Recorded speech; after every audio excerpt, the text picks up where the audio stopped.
Okay, there we go. Hello, hello, hello. Hopefully I sound okay. There we go. How's everyone doing today? Oh shoot. There's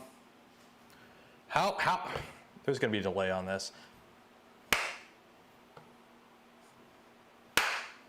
There's gonna be a delay. How off is the sound? Because I've got a different setup today than yesterday. So yeah, it's me. Hi. I'm gonna look at the wrong screen the whole time here. Clap, clap. Very off. So which way is it off? It's bang on. Not bad, not bad. Okay, we'll go with it. We'll go with it. Not bad. Okay, we're good. We have a visitor.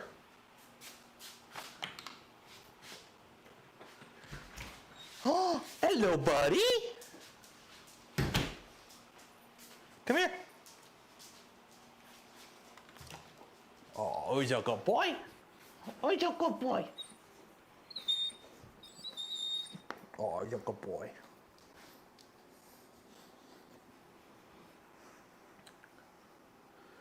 So that's going to be a thing apparently, where if he's out back and I start streaming, he's going to know I'm starting to stream, and you're going to come in here. You're going to whine at the door for attentions, aren't you? Is that going to be a thing you're going to do? You're going to get hair. I just cleaned this. I just cleaned this. Get inside the house. It's already a mess. There you go.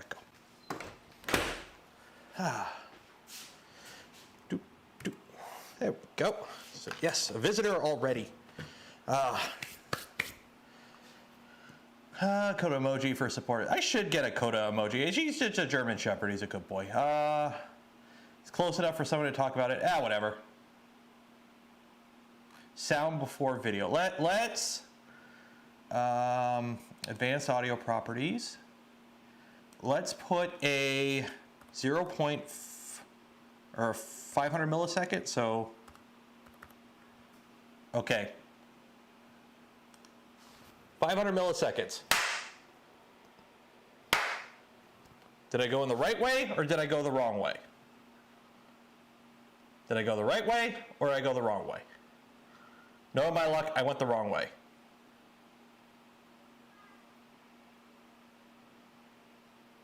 Right way. Okay. There we go. Correct. Okay, we're good. So that should be close enough.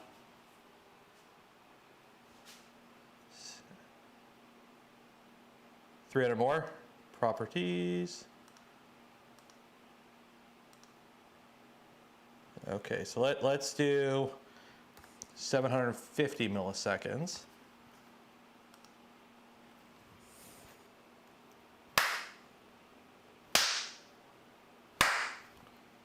So that's 750 there.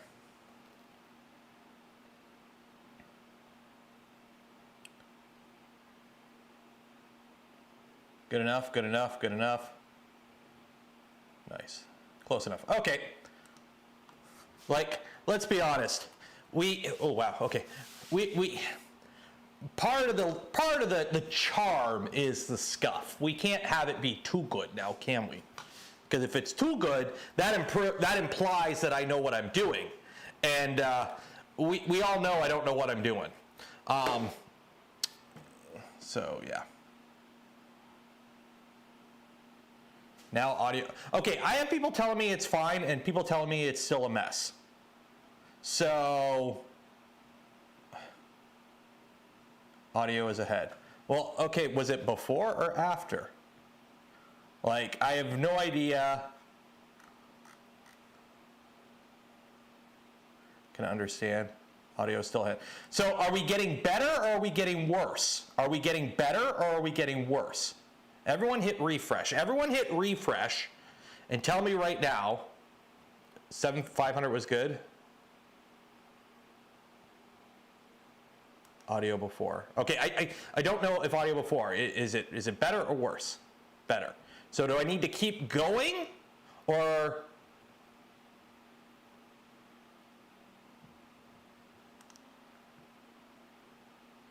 So this is, okay, you know what, we're gonna go back to 500. I think more people were happy at 500. So right now we're at 500. So this is 500, okay. So that's 500. And now, we're at 1 second. So 500 was good. Okay, everyone's saying 500 is good. So, because this is 1 second. So,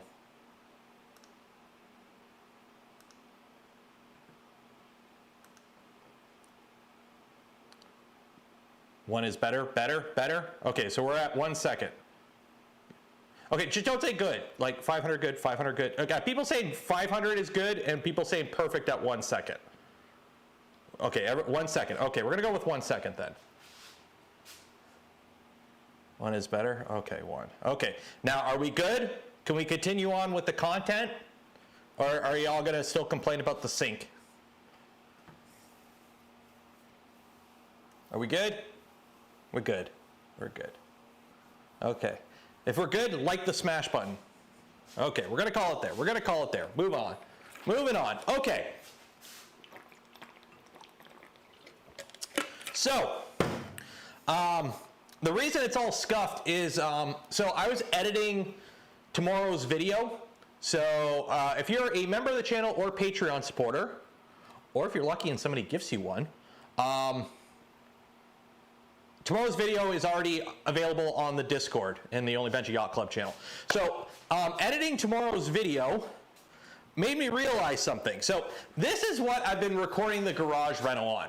This is my iFootage Cobra 2, which is an amazing monopod because it has a foot and you can do that and the camera just stays there. And it's super great to move around and you can extend it to really high up. And it's a really good monopod, but for light cameras like this, you can leave it alone. So I've been recording all the garage rental parts with this. This is a Canon Vixia RF 800. This was the first camera I actually bought for the channel. It died, but then it rose again. But editing the video for tomorrow, I think it's dying again. So I actually got my, the venerable A5100 is back. So this is what was, or what is the overhead camera in the streaming room setup. I went and took down the setup and I have it set up out here. So we got the A5100 with decent autofocus. So, although we're using the kit lens, y'all don't get the luxury of the Sigma. Although I could do this. Ooh, ooh, ooh, ooh, ooh. So I could do that. Yay, shitty kit lens. So yeah. Also, hi person. I'm not even looking at chat right now. I haven't looked in chat in about, what, over a minute since I started playing with the camera. I know you're complaining about the audio. I know you're complaining about the echo. I'm in here. I hear it too. I know it's shit. It'll be addressed. It's a bare garage. It's actually, it should be better than it was yesterday because I've done stuff. So, as you can see, I now have stuff on the walls. I put a shelf up. Also, it's clean. I've moved everything. So, I've put a tarp up with some bungee cord and some zip ties. So that is where the wall's gonna be. And to pull the wall up, we have a shelf. So this is what we're building on stream today, because it's been a while since we've done an unboxing and build on this channel. So I went down to the local Home Despot and I spent 299.99 Canadian rupees on a Husky 77-inch wide, 24-inch D, 78-inch H shelving unit. I don't know if we could put clipper on it. We're gonna try. But that's what we're going to do. We're gonna unbox and build this today, and then we're gonna build it up, and then, I don't know, we'll figure it out from there. I still have the proofs out there, and there's files on it, so we can print something if we need to. So yeah. There we go. So we finally got that shelf. So remember, I was gonna get a shelf downstairs, we got it out here. So also the audio, the reason the audio is different, so that Canon has a mic in port, so I just hooked the DJI receiver into the camera, so it was like over HDMI and there was no delay.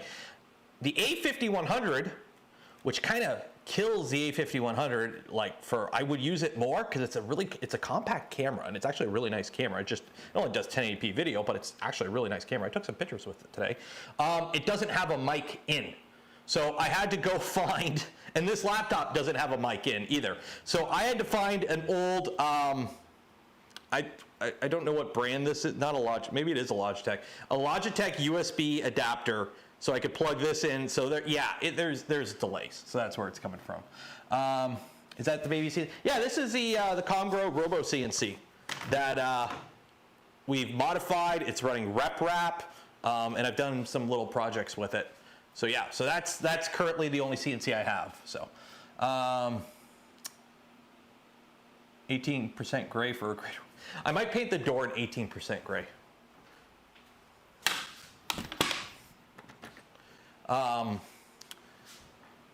So yeah, building my first Voron. What hot end do I get? Brian, personally, I like Revos. They're my current go-to. Most of my recent builds have been Revos, and you can't really go wrong with them. If you're one of those high flow fiends, go with a Rapido. But Revo or Rapido, in my opinion, are like the two solid options.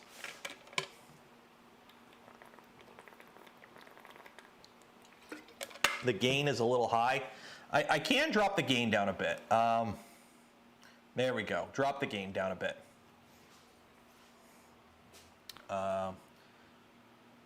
So yeah.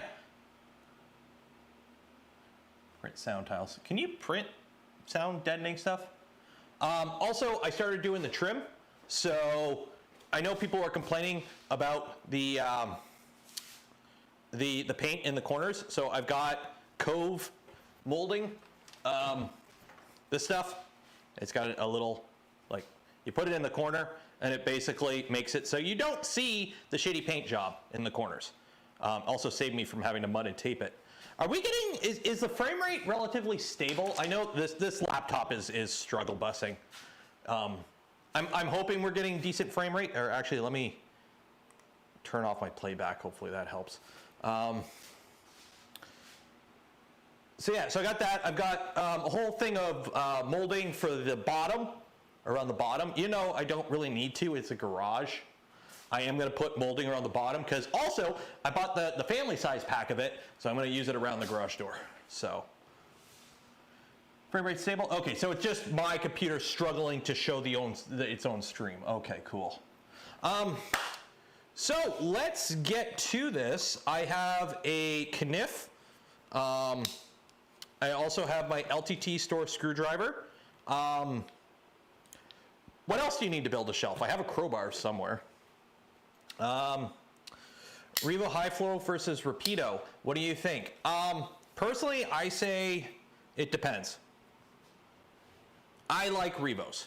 I really like the, why is the audio so damn low and miles away from your normal stream? Andre, it's because I'm in a garage and my whole setup is jank at the moment. So I'm hoping everything sounds okay. I don't know why there's no music. Where's the music? Properties?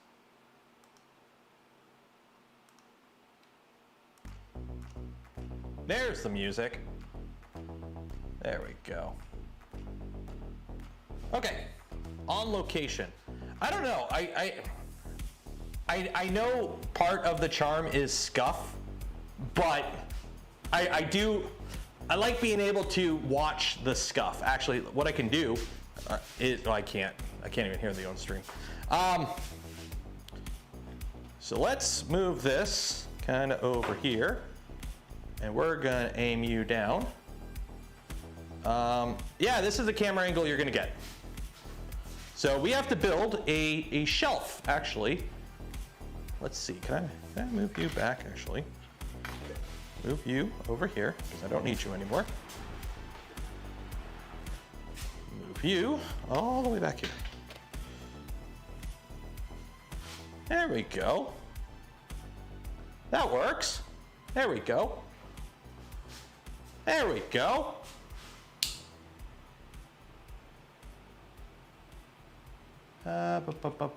Embrace the scuff. So I still have batt insulation, and I have a bunch of 1/2 inch, 3.5 inch wood. So I'm going to be making those sound acoustic panels, and probably making a bunch to put on the ceiling. I'll probably put 2 there, a bunch on the ceiling, and I might put some on that wall. Although that wall there, you won't see a lot of. Because the plan is, once the shelf's up, that tarp is kind of just to denote where the wall's going to be, and so I could kind of get used to it, and also help with the echo, which I don't think it's really doing anything. But from the corner there to that corner, right there, the little stubby wall, I'm going to run a heavy-duty cable with a curtain. So when I go live, I can the curtain across, and it'll act like a big acoustic absorber, hopefully. That's the plan. We'll see how it goes. We'll see how it goes.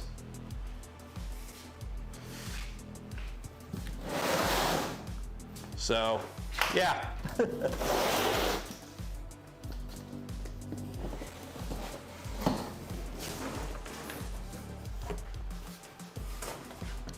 So this was at, I had to go to the Home Despot, which also, by the way, for those that gift memberships to others or donate to the channel, big thank you, because yeah, there's another $500 bill today. This stuff gets expensive quick. It's like, oh, I just need to get some molding or trim. Well, okay, it's $13 a piece, and you need 8 pieces, and then you need that. But you can buy the family pack of that, which is like $55. But then you need paint for trim paint. And next thing you know, it's like, oh, grab the shelf too. Next thing you know, it's like $500. It's like, in terms of budget, we have no budget. Where has all the budget gone? Credit card bills have come and gone. I don't know where I put the garbage. Also, there's a fan, so you're probably going to hear a fan.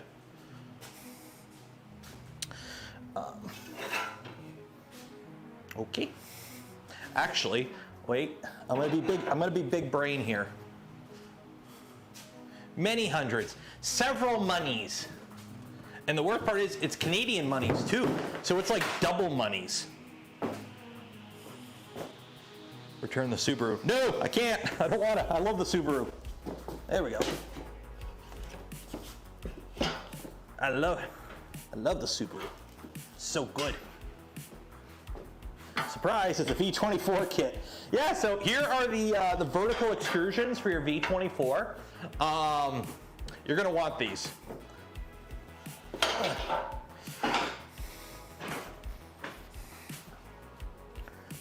Okay, that's in. Okay, so these come out.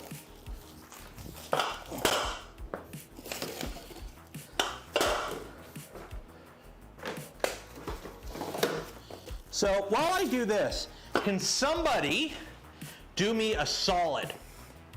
How tall is a 300 millimeter spec V2? How tall is a 300 millimeter spec V2? Because I got to put, obviously the top shelf's going to go at the top, and the bottom shelf is going to go at the very bottom. But I have to figure out what goes, because I've got 4 shelves here. Should I do 2 shelves, like one in the middle, so there's really a bottom and a top, or do I go all 4? Like, I need to figure out, yeah. GBS Building Supplies in Kazakhstan are priced. Yes, they are. The drywall, the insulation bill for the walls was about $600. It's $80 for a 12-pack of batt insulation. The drywall was about $300. Wire was another $200 to $300. Outlets were $100. Like, it's one of those things where you're like, oh, this ain't too bad. And then it gets bad. Oops. Why do I have trim pieces in here? Oh, it's to keep it from dinging. That's why.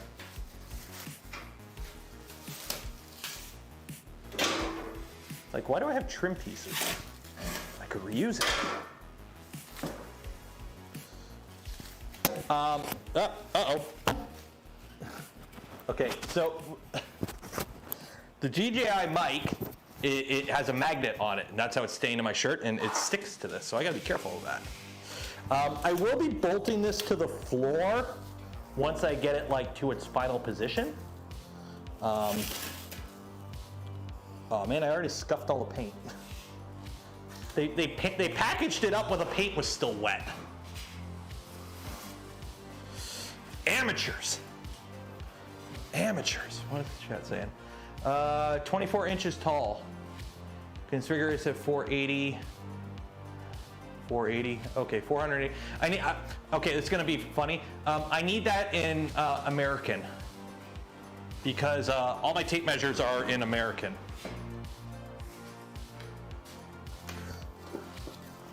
Also, look, class.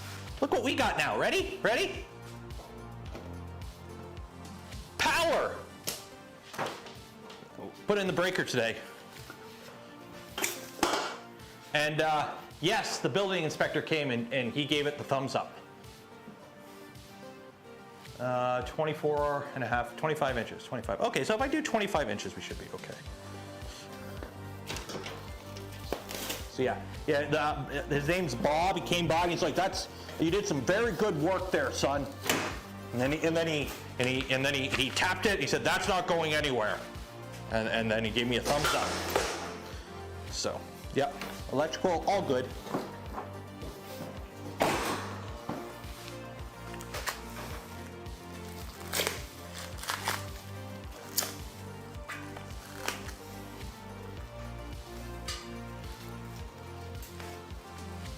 Why is the breaker panel sideways? Well, when a mommy panel and a daddy electrical panel love each other, but they're European, they end up sideways. So.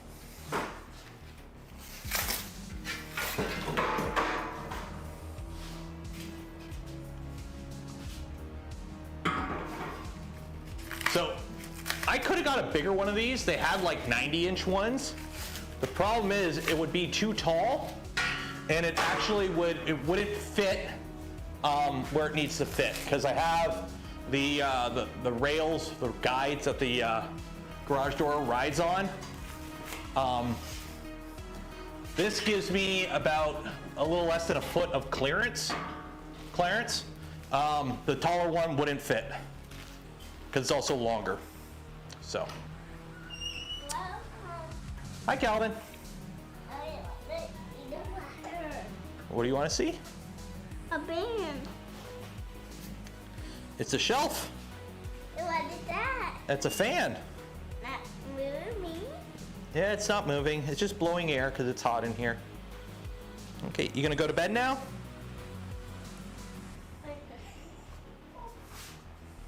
Yeah.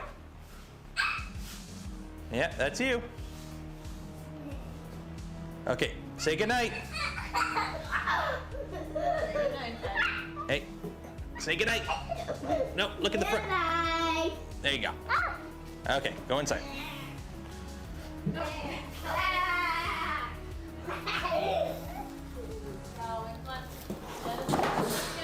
Hey, you gotta get inside. We don't want you to get hurt. Come on. What's that? Are you doing? Oh, you gotta be careful.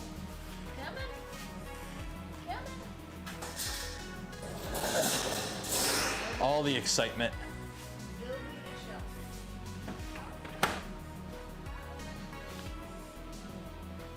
There we go. Check the continuity.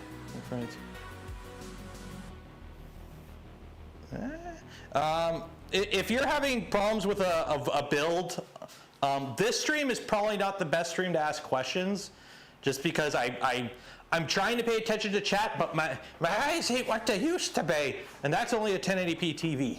So, yeah. Do I have instructions? I have instructions. Now, class, for those that know this channel, we do follow the instructions, for the most part. So we'll see. We'll see.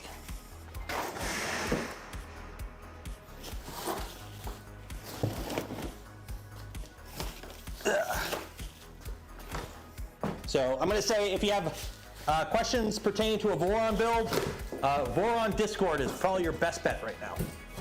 So go hang out in the Discord.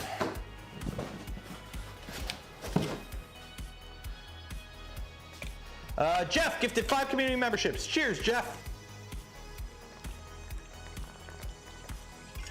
Do I consider it a large 4K? That is one of the things I'm going to be looking into once we get to me spending more money on stuff in here.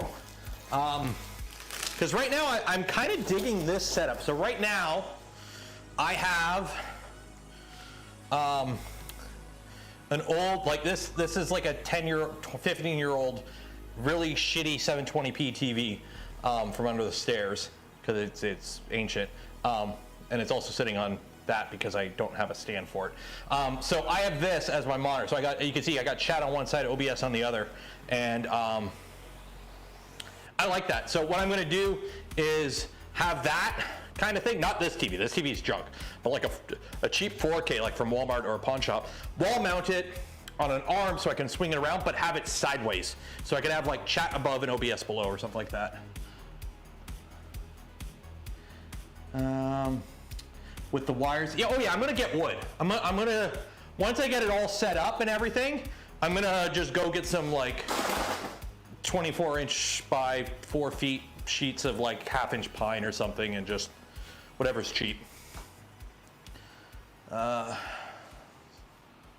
gotta turn this around because that would drive me insane. I don't think there's a front and a back, but I do want these to go in the same way, this angle part. Hisense TVs are decent and cheap. Yeah, I know there's a few different brands out there, but yeah, it's gonna be whatever is cheap. So I think this all just slots together. Is this a shelf stream? Yes. It's an unbox and build stream. So I need a rubber mallet. I'm gonna go downstairs and get my rubber mallet. Hey, puppy.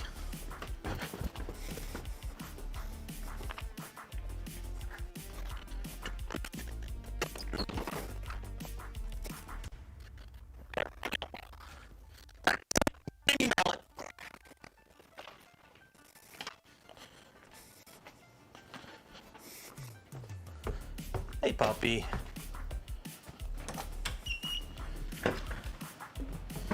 That's it. I got me mallet. Because, you know, when you need a mallet to put a shelf together, $150 Lixie hammer is what you need. Missing the dancing baby. I know. I don't have anything. Like, you guys saw the intro. You guys saw the intro. I don't have anything in here. Okay, so that goes that bangs together. Shelf supports, okay. So those go there, those go there, those go there, those go there. Okay, so you put it in separate, okay, and then you put that in. Okay, easy peasy, lemony squeezy. Get the doggo. Doggo is sleeping. Yeah, Doggo was here right at the beginning of the stream. He was outside the garage door, and he heard me go live, and then he started whining because he wanted attention. New Kanucky workshop.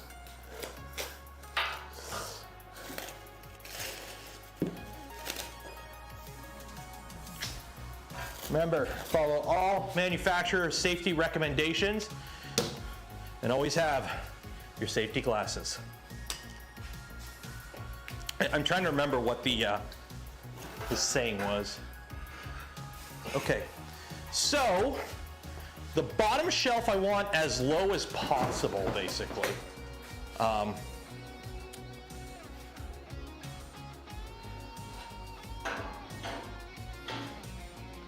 Yeah, because the bottom shelf I want as low as possible. So that goes there.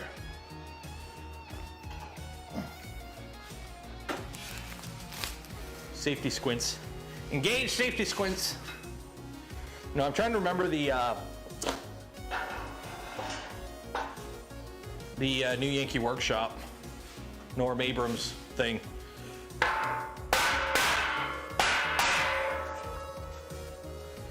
Yeah, we're gonna be making some noise. Oh, drop my hammer.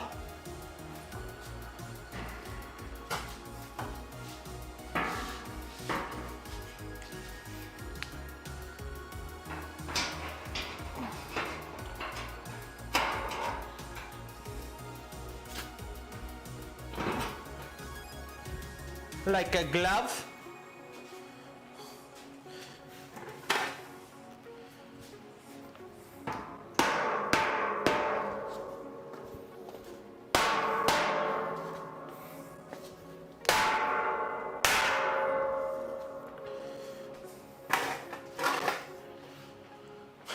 In shelf. Okay, so this shelf is gonna live right about here. And I can't go past the garage door opener. And it's gotta go about here. So this is roughly the northern extent of the shop. So I'm gonna have from here to the wall, to the windows, and it's getting sweaty in here. Calvin won't get to sleep. In terms of sleep, Calvin ain't getting to sleep.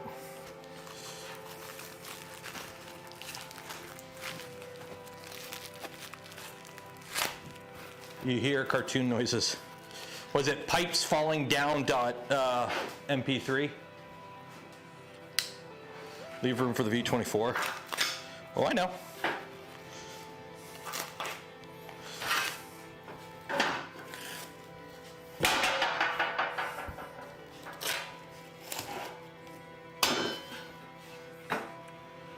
Rip headphone users. Yeah, it's just one of those streams.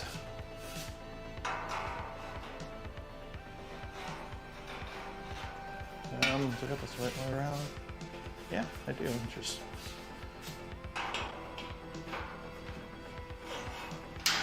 there we go.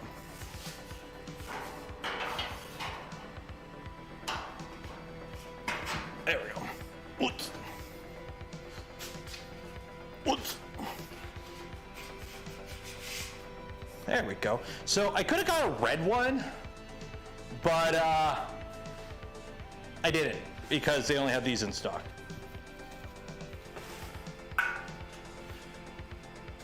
You have no time to prepare. The sound came. The sound delay ain't that bad. I thought we fixed the audio delay. Don't you be bitching about no audio delay. There ain't no audio delay.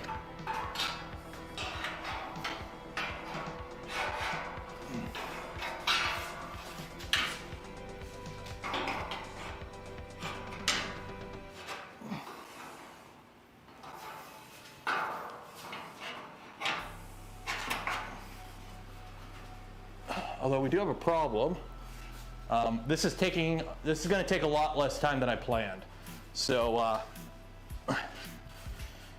somebody quick figure out what else we're going to do on the stream today. Red would go faster. That is true. That is true. The red ones do go faster.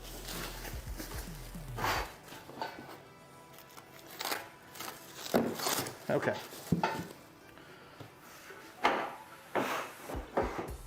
Nothing a $5 rattle can. You think paint is $5? You think a rattle can? Okay. Who said that? Who said that? Who said that? Rogue Phantasm. You think a $5 can of spray paint? You think a can of spray paint is $5 in Canada? Drivers. Whoever's thinking it's drivers, you're wrong. It's the HDMI delay.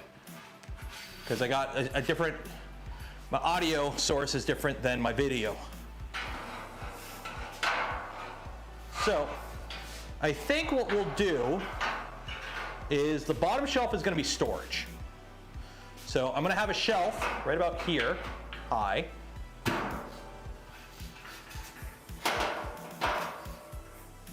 And then it'll be printers. So let's get my tape measure. So where's, oh, it's over here. Let's see here. Slow down and take a break. I might. So you said it's about, how tall is a V2? How tall is, it's 480. I don't have a Google Home in here. How many inches is a V2 tall? It's like 25 inches. So that would go to there.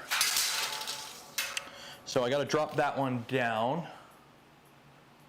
22.5, 24 inch, 24 inch. Okay, so drop this one down a bit.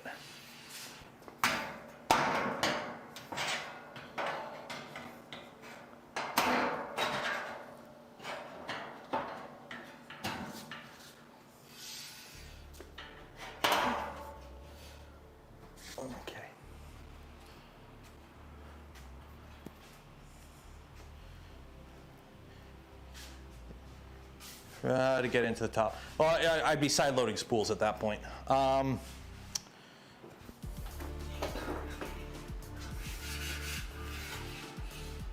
So, this guy, it is getting hot in here already. Because it was actually kind of a warm day today. So it's actually getting kind of warm out here already. So how many do I got? I got 1, 2, 3, 4. Yeah. 1, 2, 3, 4. So we go there.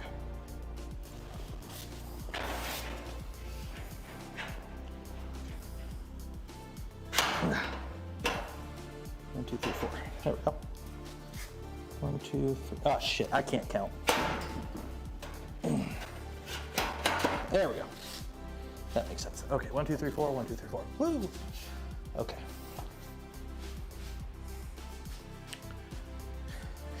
Well, I need to fit the rat rig in here too, and the rat rig's bigger, so yeah.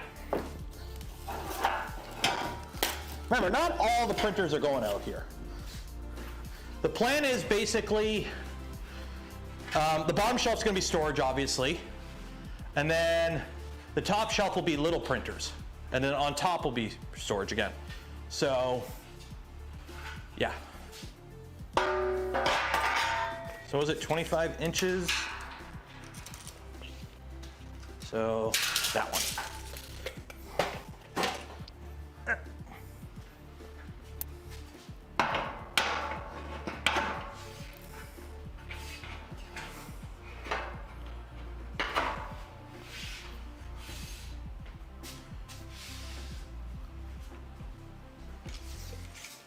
Cooler full of beer. I don't have any beer, unfortunately. So that's 26 inches. So I could put a bunch of, how many is this? 20 inches, yeah. So I could put a bunch of printers here. How big is a V2 or V0? And then I could put some up top here too. Yeah, this is good. So I'll have some printers here and then some up here. So this is actually more room up here. 20, that's 20 inches actually, that's 20. I gotta go measure. Okay, I'm gonna go downstairs, you guys stay here and just chat. Hopefully you guys can still hear me though. So, we'll see. We'll see. How is the track going up there? He's a big boy. The track is 3 inches, that's 23. I guess the rat rig is 26 inches tall. 25 inches, or, yeah. Okay, panels right to fit. Okay, maybe the rat rig won't be going out here. How tall is the bamboo with AMS? Yeah, the bamboo with AMS ain't going out there. Yeah, no. Bamboo ain't going out there. It's not big enough. Yeah, bamboo ain't making it. Nope, nope, nope. So the rat rig fits in here if I take the top panel off. So, do I have this shelf be the bigger shelf? Or do I have the top shelf be the bigger shelf? I'm thinking the top shelf. Because that's more at a working height, I think. Put the AMS, yeah, I can put the AMS on a shelf above the bamboo, that's true.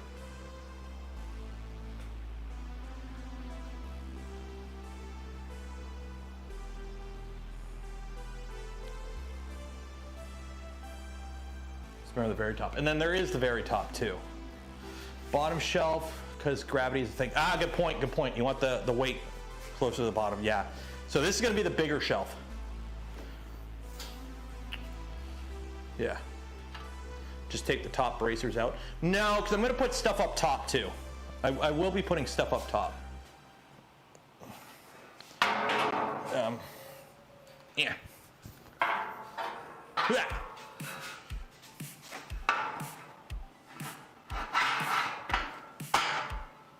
That looks right.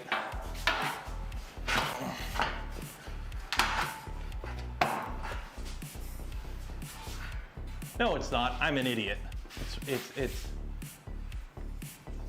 1, 2, 3, 4, 5, 6, 7, 8. No, that's right. 1, 2, 3, 4, 5, 6, 7, 8. That is an optical illusion that hurts my head. Oh, I put this backwards. That's what I did. Wait.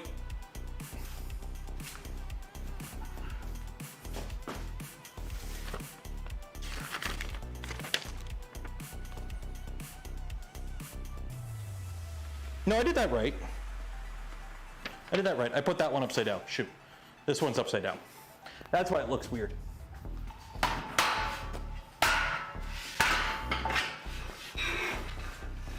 Pivot, pivot, pivot. There.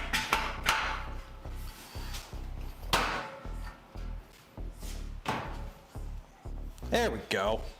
Like a glove. Height of the wire shelving. Oh, I know.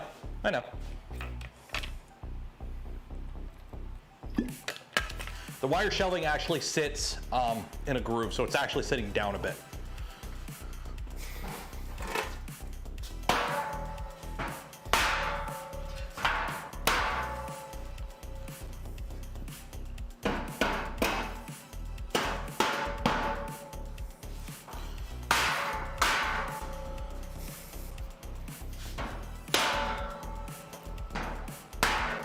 Sanctuary. Oh, nope.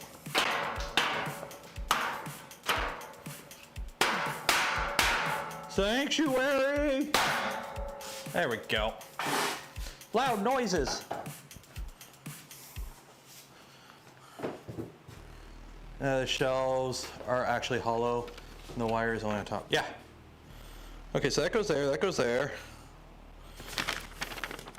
So once you put them in, there's these little clips I gotta put in. Where did I put the clips? There we go. Bring out your dead.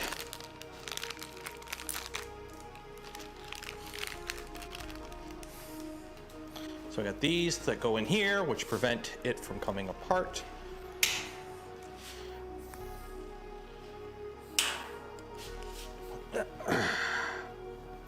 Yeah.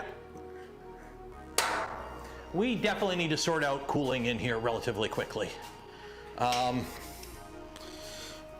Maybe this week I'll see if about getting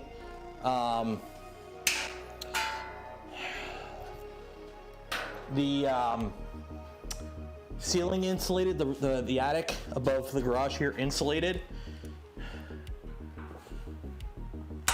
Because the problem is, without it being insulated, during the day, the attic just heats up.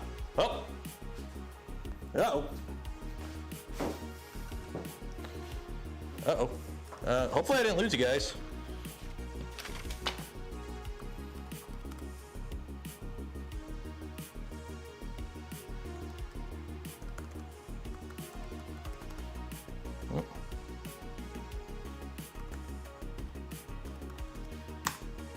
There we go. Okay, good. Screensaver turned on because I haven't been touching the computer.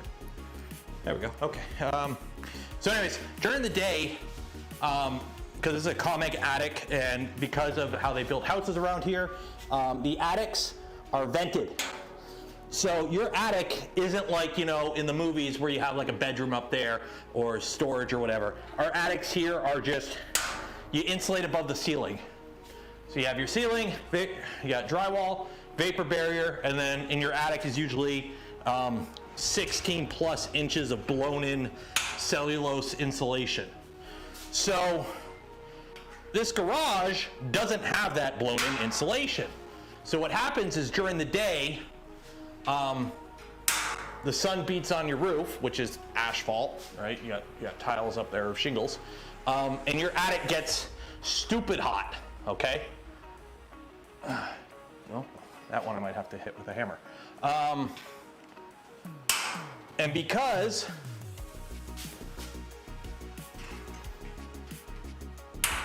there's no insulation up there, that heat just radiates through the ceiling right now.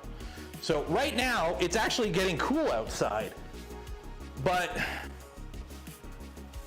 right now it's 25 Celsius in here right now, 25.3 Celsius and 51% humidity. 8 hours ago, it was 23 in here. And it's getting cooler outside. So it'll actually keep getting warmer in here because the heat is radiating from the attic.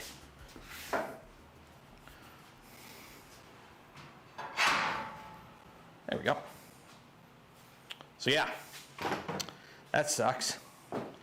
25C is cold here. Yeah, but it's like there's no air. I got the fan going, but there's like no air, and it's just warm in here. Put an AC cassette. I might do a mini split, because here's the thing. There's no point in me just putting cooling out here, because it also gets to like -20 in the winter. So I need heating and cooling. So I need both. Try tin roof in summer often. Oh, I'm not trying to one up. I'm just saying. Like I've done work in my attic here in the summer, and it gets stupid hot. I redid a bathroom and had to install vents and whatnot in the summer, and yeah, it sucks. That's why I'm gonna pay a guy to come with his machine and just blow in a ton of insulation.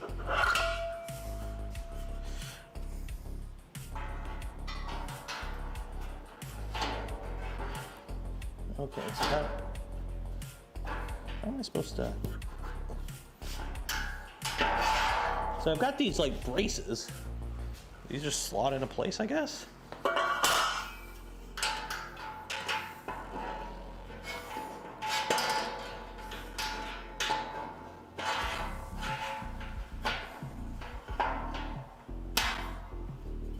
Yeah, that just goes there. Yeah.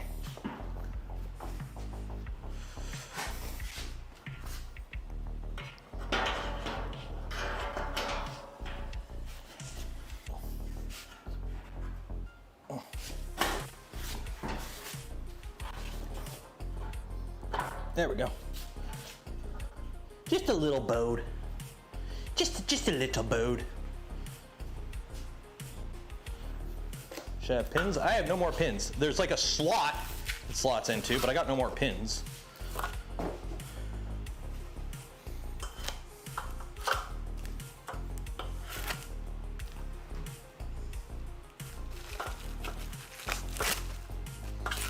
Just moved from Georgia to Phoenix. That was the heat.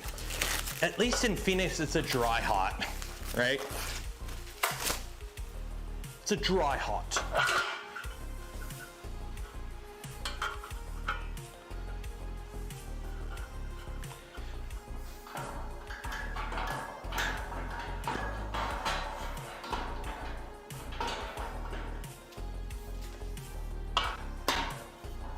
There we go.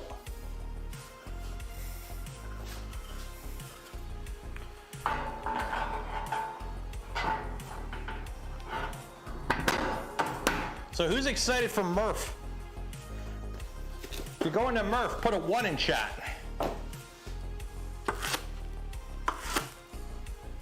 How many people are going to Murph? Moved from Florida to North Carolina, 7 seasons again. That's like my area here. I'm Southern Ontario, right? So we get it all. Like, we get like mid 30s, sometimes like 40s with crazy humidity in the summer. And then in the winter, sometimes it'll be like negative 20. A lot of zeros.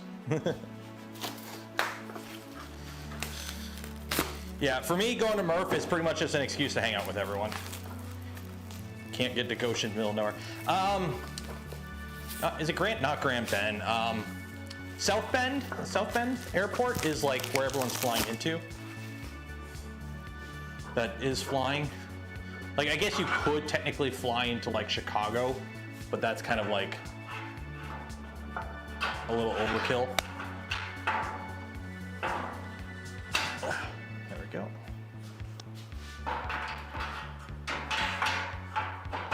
Okay, like some of these you have to like to get them together, and others they just fall in. Is there a trade show for putting up shelves? Yeah, we're reviewing the Husky 4-shelf unit. We're gonna put Clipper on it later, so don't miss out. Don't skip this stream.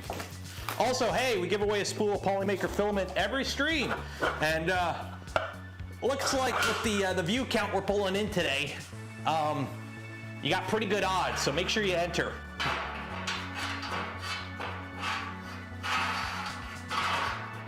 You don't want to miss out. Because, there you go. Oh, the bottom. Yeah.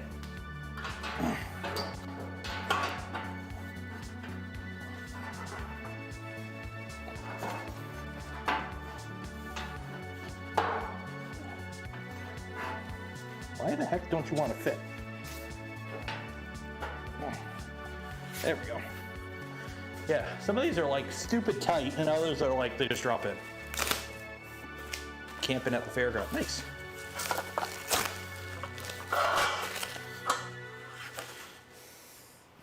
So the nice thing is I have, that is a circuit, that is a circuit, and that is a circuit. So all three of these outlets are different circuits. So we should have no issues getting power to this guy.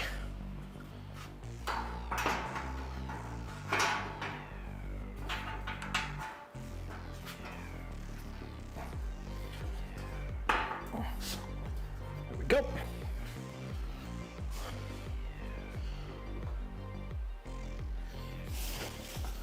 It's always twice the views. Well, you got to understand, like, my streams are 3 hours long normally. So you have a lot of people that pop in and pop out throughout the stream. Like, we have a lot of people that just lurk. Think, even right now, and this is a low view count stream, we have what, 212 people? There ain't 212 people chatting in chat, so if you're not chatting in chat, say hi. Because remember, too, if you want better chances of getting like a gifted membership when somebody gifts a membership, you have to be active in chat. Apparently. That's what I've been told. Apparently the algorithm looks favorably on those that are more active in chat than those that lurk. So make sure to participate.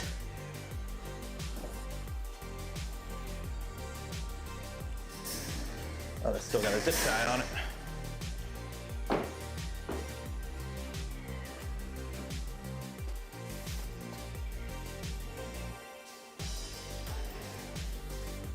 And you know what? I'm actually taking the glasses off because it's, I've been like working all day. Like, I've been in here all day. So, I don't have a mute button. So, oh great, there's another zip tie. You know, people who wear glasses, you know when you get hot, how it like on your brim of your nose. I took my glass off, is that right? 50, holy shit, who was that? CK7802, cheers, appreciate it. Hugely. Awesome. So if you just got a gifted membership by CK, make sure you at them and thank them.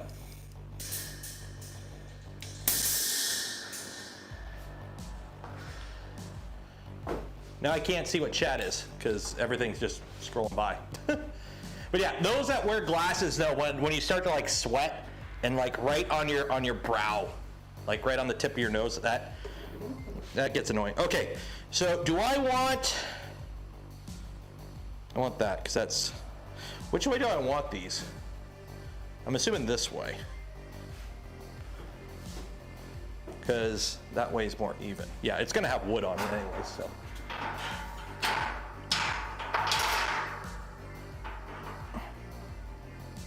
Oh no, I want it the other way. Yeah. There we go. There we go. So we're gonna put a trio of Samsung G9s. Is that a camera? What's a G9S? What's a Samsung G9S? What is a Samsung G9S? Is that a phone?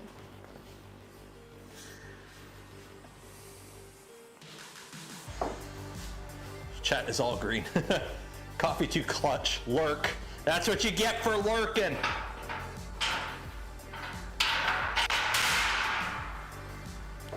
Oh, monitors. Yeah, so we're actually not building a shop out here. What I'm doing is I'm filling this with monitors so I can make this an ultimate gaming rig. Linus, eat your heart out.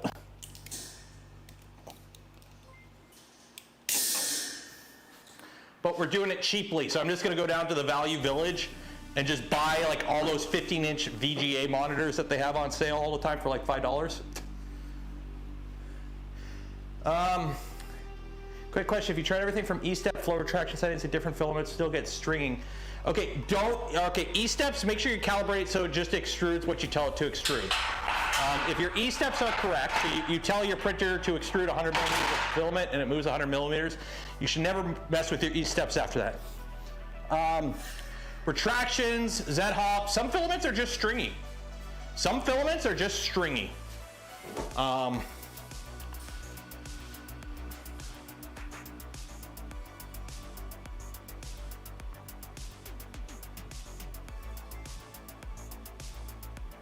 Getting into crypto. Oh yeah, so I can watch all the, no, I'm getting into day trading. Stonks. Wall Street bets. Wall Street bets, baby. There we go. Okay. That was kind of quick. Shelf is now shelf. So roughly about right here is where it's gonna live. Let me just open the garage door. Oh good, it's still light up. I gotta be careful because it's fish fly season and I can't have any doors open or any lights on outside, otherwise they get covered in fish flies. So that is good. So I can actually come out a bit. Right about there. Yeah, so that could come to about there.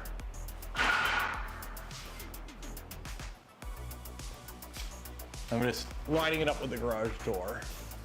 So you're right about there. So I'm gonna have a piece of plywood on the back. That would basically be the wall. Yeah. Oh God, the fish flies are coming. They're coming. There we go. Okay, close the garage door. By the way, whoever tipped me to grease the wheels on the garage door, thank you. It sounds a hell of a lot better now. It's actually kind of quiet for once. So yeah. Are you gonna replace all the grills with wood? I will. I'm gonna get wood. I just put the grills on for now. I'll probably take the grills out and put just wood in, just to save room. Give me a little, because right now, for example, my rat rig, my 200 millimeter rat rig is like 25 and a half inches tall. And That's 26.5 inches is what I have there. 26.5 inches. So this will be bigger printers. So the Trident, the Bamboo X1C, one of the V2s and the Rat Rig are gonna live here. Up here is gonna be little printers. So Prusa, the V0s, like that will be that. Down here will be storage. Up top will be probably more storage or more little printers, who knows? Because up top to the ceiling, I have 25 inches, so I might put printers up top. We'll see, we'll see. So yeah. All three of my shelving units came with these screws and nuts for the crossbars. Where did I put the manual? Yeah, I had like little tabs for the vertical. Yeah, I got nothing. Yeah, like literally, these are the entire instructions. That's it. This is it. Also, I love how my overlay is just like, just slogging away there. So there we go. Instructions, built shelf, yep.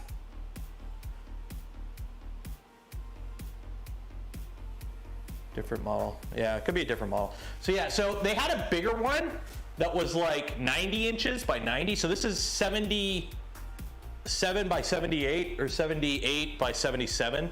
But the problem is you could see like the garage door motor is right here. And then there's the arm here. And it's like 80 something inches between the two. So it literally wouldn't fit here. I would have to move it out and I would lose about 2 feet of workspace. Plus, I need to get at the panel. I need to get at where the Angry Pixies live. So I'm gonna have a box built around this. So this will be, you won't see this. I'm gonna have a box around this with a panel I take off. This will be a piece of painted plywood so I could take it off if I ever needed to run new electrical lines in the future. So that's gonna be all covered up. There'll be acoustic panels up there and shelving. So it's getting there. And yes, it is sideways. Am I bringing the printers outside? No, because I only got the grate here. Like this is a grate. And this does move quite a bit. So I'm gonna be replacing, probably not the bottom. I probably won't bother with the bottom because the bottom's just gonna be for storage. Also, if I drop something, I can reach in there and get it. But these two I'm gonna replace with wood so that I can actually put printers on them. It looks great.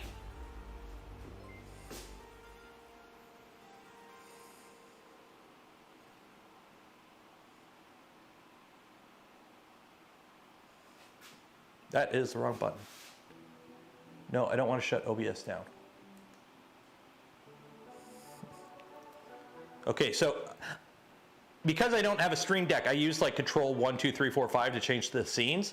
Apparently Control Q quits OBS. Make sure I don't hit that. Luckily there's a pop-up warning me about that.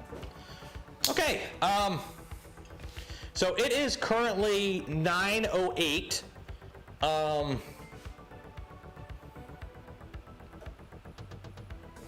light turned off. What do y'all want to do now?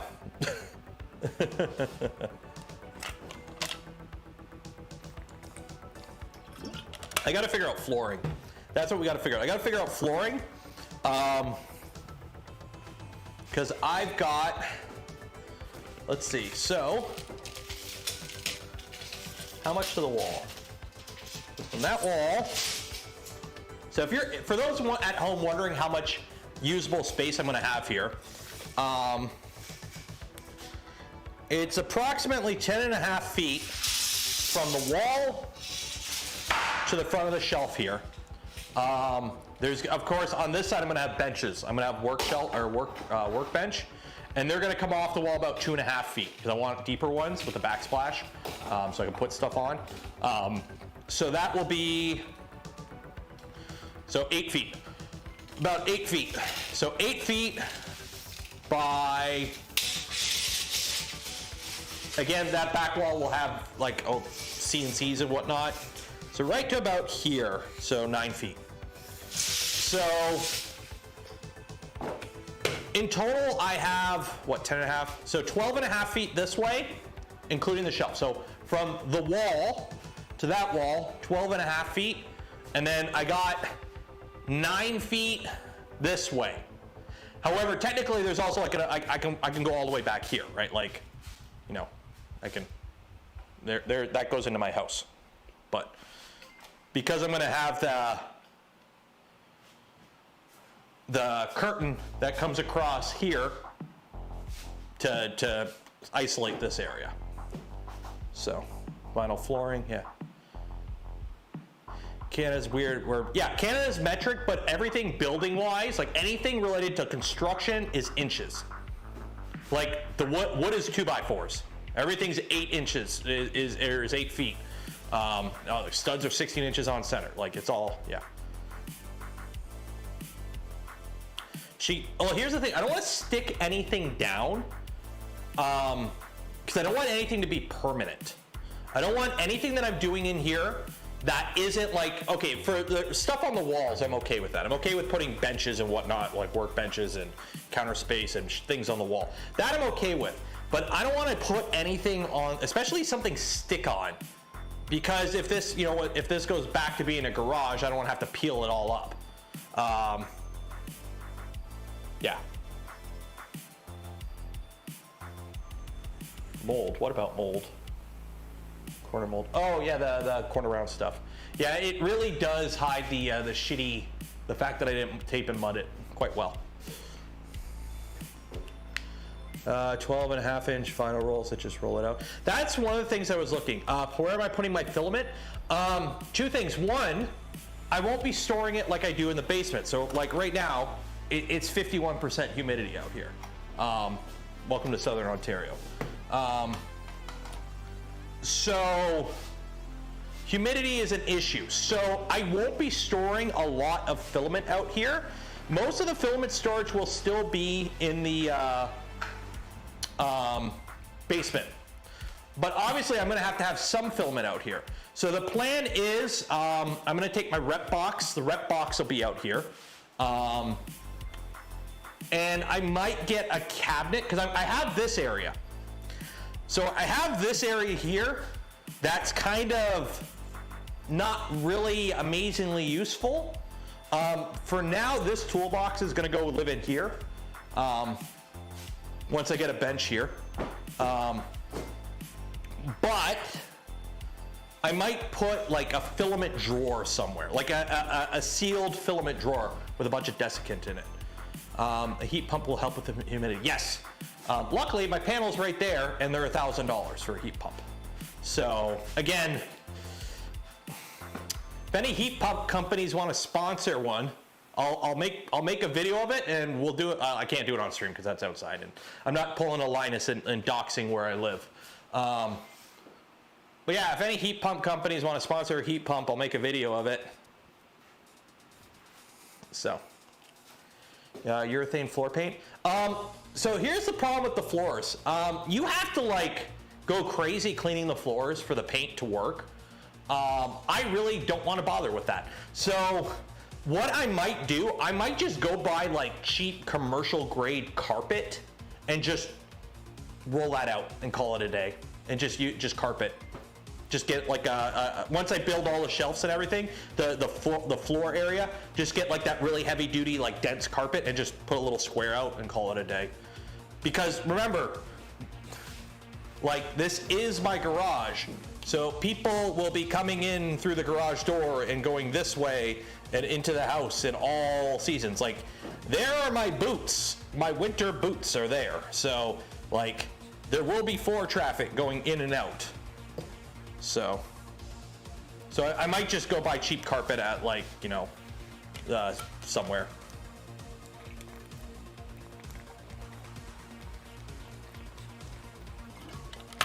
On the bright side, I got a garden hose hookup right there, so I can get some fresh O for my H2O for my LTT store water bottle. You want to print something? You guys want to print something? Let's see what we got on the Prusa. I'd show you the Gorilla, but the little guy has already claimed it. The little guy has already claimed the Gorilla. So the Gorilla is now Calvin's. Oh wait, what am I doing? Why am I stretching the cable? I've got wall power now. Look! Let's see if we get a new clip for the intro. Alas, poor York, it actually worked.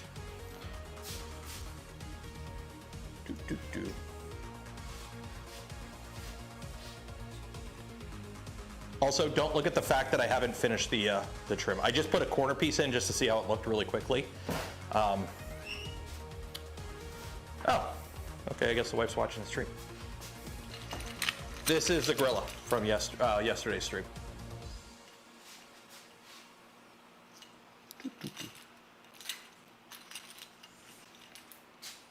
He's in bed. Oh, he's in bed. Okay. There you go. Did I ever fix the head of mummies? No. I need to talk to Vector Finesse there. Did I have to buy a new cable? And I figure, hey, the V2s are coming out, so we'll just build the V2s. So I gotta touch base with him about getting that in the works.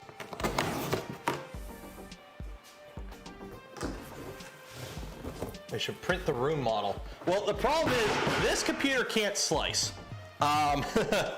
It probably could slice, but it can't run the stream and slice at the same time. Are we gonna stick with purple or are we gonna switch to OD green? Should I switch to OD green or purple? OD green or purple? Let me know.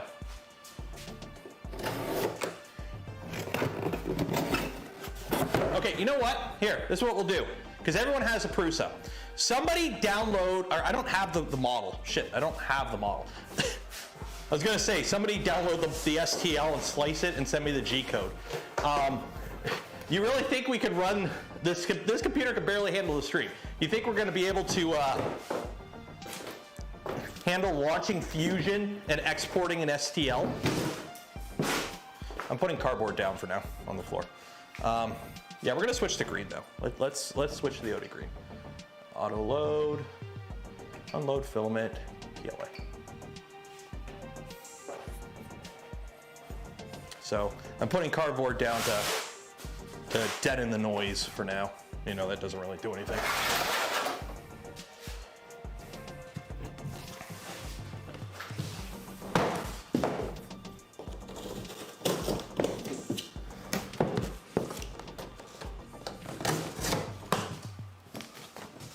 Which brand? That is Jesse PLA, I believe. And we're using Jesse because I had it. It was already in the machine. There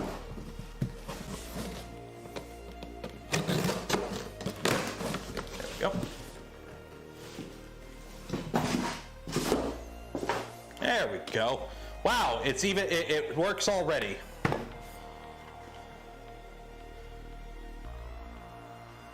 Okay, so we got that. Oh, I gotta push the button, I think. Preheating, oh, it's still preheating. Why not put a Prusa on the new shelf? Actually, do I have, shit, where'd I put it? Oh, it's over here. I do have, aha!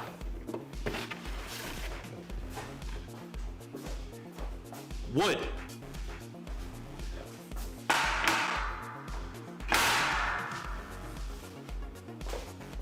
We have obtained wood.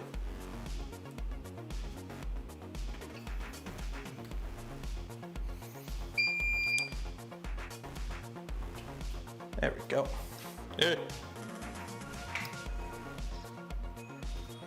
Okay. So now we got, oh, that's the laptop. Turn the Prusa off, unplug the Prusa,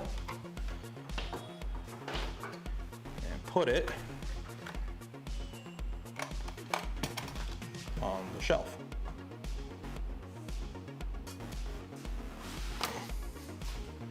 Okay, that ain't gonna fit. Wait. Oh, that won't fit on there. Yeah, so okay, so Bruce is gonna go down here.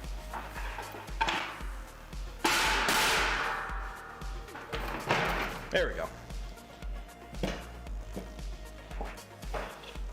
There we go. Look, it's a Prusa.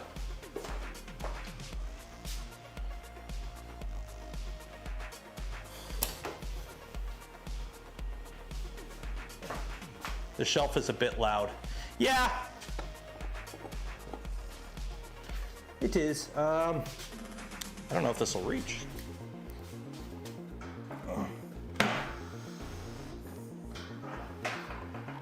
There we go.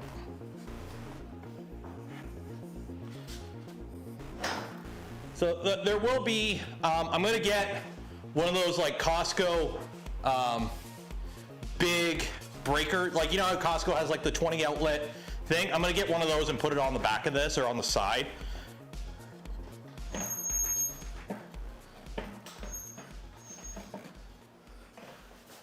So that is that. Okay, so auto load filament.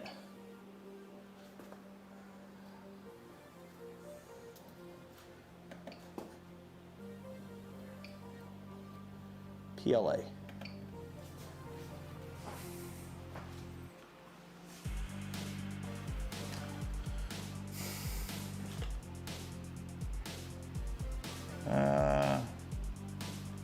Good day from down under. How many printers can you run on a 15 amp circuit? It depends. I know Joel's done like 20. It depends on the power draw, and it depends on how you how you're setting it up. So, if for example you try to turn them all on at once, you're probably going to have a bad time. But if you stagger them, it'll probably go better. And it depends how big their beds are, how big the heaters are, how many fans they're running and all that. So, for example, for reference, the most I've run in the printer room at once, I had the computer running and I had all the lights. So that's one, okay? So I have a modern desktop running, doing slicing and web browsing, because this was when I had the COVID and I was stuck in the printer room. So I had that. And then I had two V2s, a Trident, a Bamboo X1C, a V400, or a Prusa Mark IV. I can't remember. I think it was one or the other. And then I had a resin printer. So 5 FDM and a resin printer and a printer thing. Okay, let's see what's on the SD card. Optimus, Cali Dragon, E3D, TMNT bust, camera mount, Dune Striker, Batman. Let's print the Dune Striker, whatever the hell that is. How long of that print? It's a day print. Okay, so you'll see it on Tuesday's stream.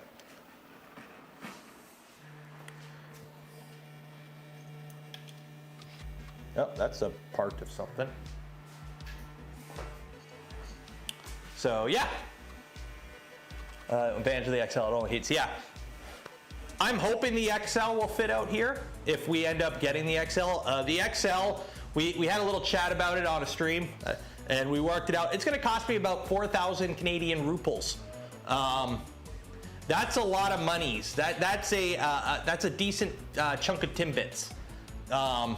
So we'll see. I might hit up Joe and be like, "Hey Joe, you want to sponsor a build stream?" When was the last time Prusa sponsored anything? So yeah, we'll figure it out. We'll figure it out. 3 weeks until the garage is a wreck. 2. Okay, so let's see. So let's tip you a little bit this way. There we go. So also one of the reasons I want to do this is a 16 mil lens. So I wanted to see So if I was doing a build stream, let's see, if I was doing a build stream and I'm sitting at the desk there, so if we're building a printer, I'm way too little. Okay. So you would be closer and you'd be tilted down so you could see the bench. Okay, this works for a build stream. So if I was doing a build stream here, this is roughly, yeah, that would be within the room. Yeah, we're within the room there. Okay. Because I would actually be back. So I'm going to look for, because that's, actually, is that even zoomed out all the way? Yeah, that's zoomed out all the way. Ooh.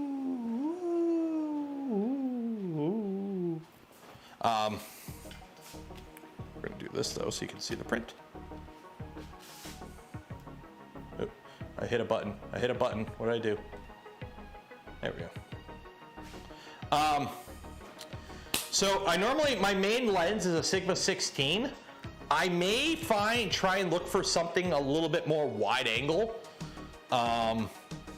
so I can have the camera closer to me to save a little bit on room. So where is your workbench for the build stream?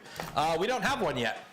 So as of right now, I'm using my toolbox as the bench, as you can see. But it's also the laptops on here and whatever. So I do have a bench downstairs. I do have a generic 24-inch wide by 4-foot long table in the printer room right now. It's the one that's covered in shit that's behind me when I stream. Or like if I'm, the normal stream position, it's like over here somewhere. It's underneath the printer rack. I probably will bring that out here, because once I turn this into the studio, I won't have a need for it in the printer room, because I'm going to redo the printer room into a studio for just video stuff, basically, and live streaming. Because all the builds will be out here. So that bench will probably come out here, and we'll probably use that for a build. So this will go against this wall for now. And also I need to get a desktop out here too. Ceiling mounted track system on camera. So I've thought of that too. The problem is I also want to put acoustic panels on the ceiling and have shop lights on the ceiling. So I have to have like a track that hangs down, and the next thing you know, we're already like lost all the ceiling. At least here I can put my hands up and I don't hit the ceiling.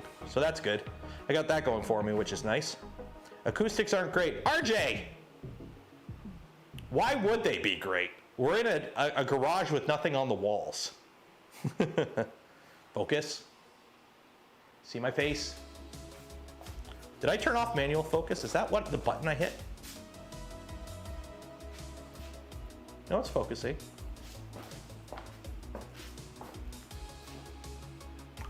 No, it's focusing. Yeah. Mic gain is way too high. I haven't played with any of the settings. These are all the settings that are just defaults. So.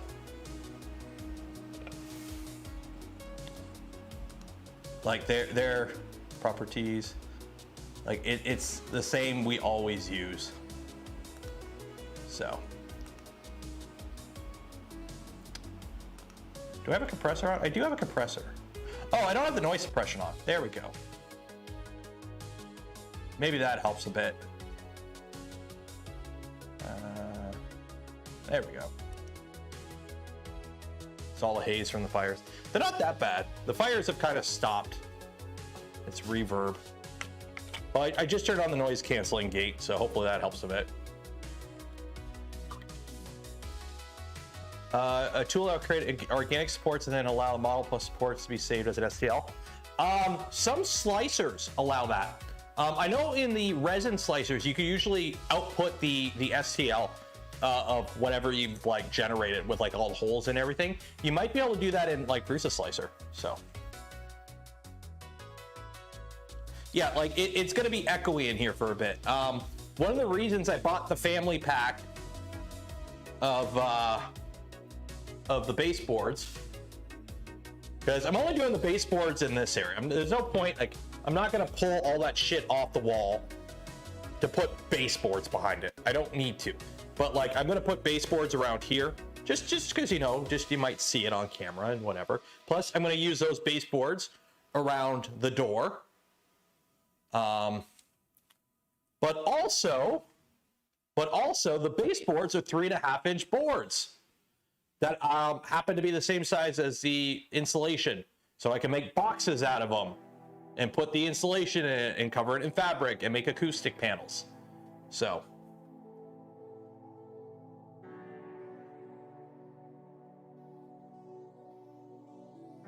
Is that a Gladiator shelf? No, it's a Husky shelf. It's a Home Depot brand. The Echo gives more authority. Yeah, more talk with every talk. I mean, if you guys want to complain about noise, I could fire up the CNC. I still have stuff I can machine on there. And actually, I think the camera's crooked too, but whatever. Let's see what's in the fridge. What do I have in the fridge?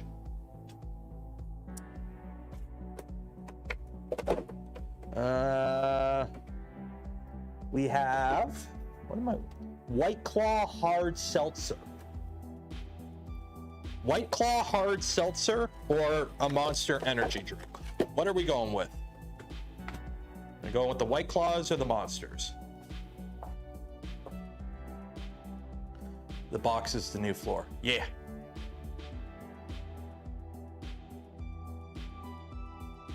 Both.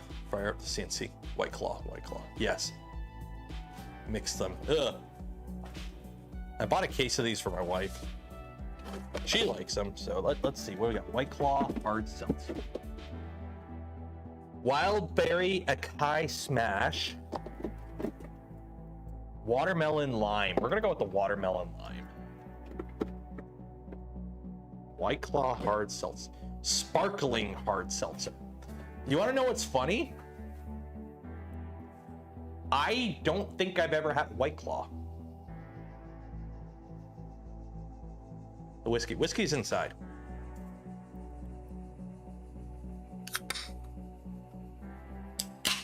Like literally, my experience with White Claw is Brandon Herrera shoots these a lot with AKs.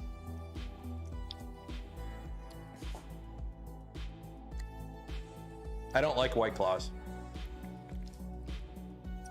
It's the same issue I have with like the sparkling pop, like, you know, the sparkling waters where it's like, it's missing like a kick in the aftertaste. Yeah, it's alcoholic. Yeah, it's 5%.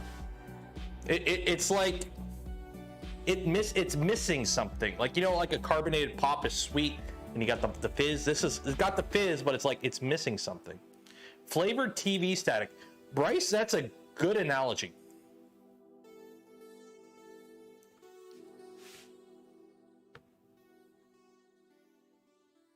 It's neither sweet nor alcoholic enough.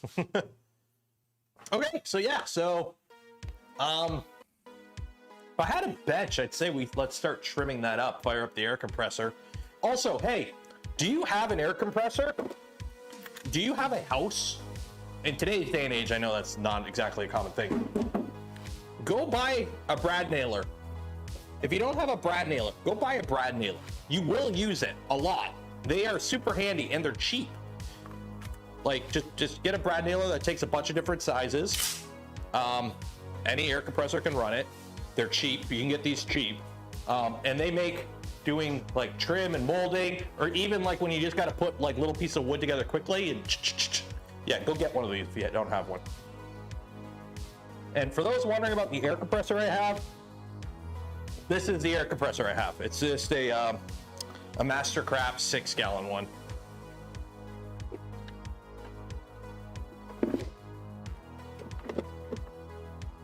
So.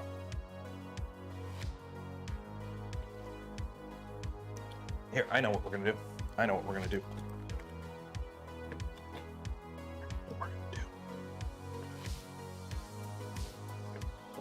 Uno momento.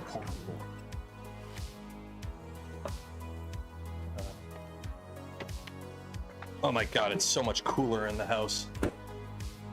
Also, I will say, you guys don't hear the air conditioner going, which is really good because it's right on the other side of that wall.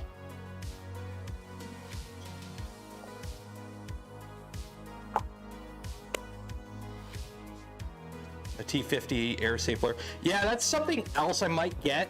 Because here's the thing, once we get this shop up and running, that opens up a lot more things for me to do on the channel. Because, like, as you guys know, I changed the name of the channel from Nero 3DP to Nero 3D because I don't want to just do 3D printing stuff. We've dabbled in some other stuff to various degrees of success on the algorithm. I haven't done FPV stuff on the channel lately, put it that way.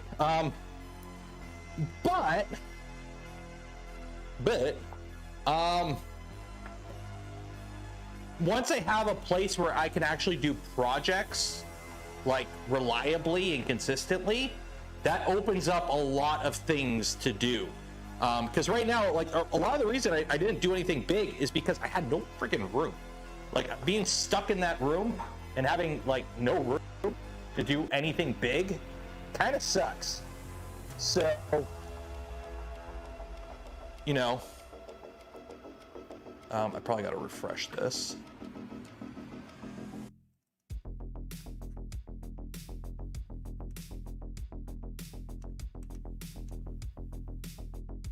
Where's deactivate?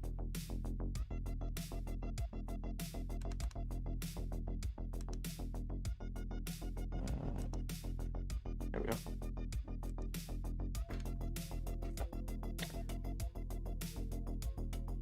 There we go. So yeah, so not just wood, I like CNC stuff, but like I want to be able to do projects and things. Like I seen a video about a DIY robot dog, like the Boston Dynamics one. There's like a DIY version. The bomb costs about $1,000. Hopefully, see if I can get a sponsor.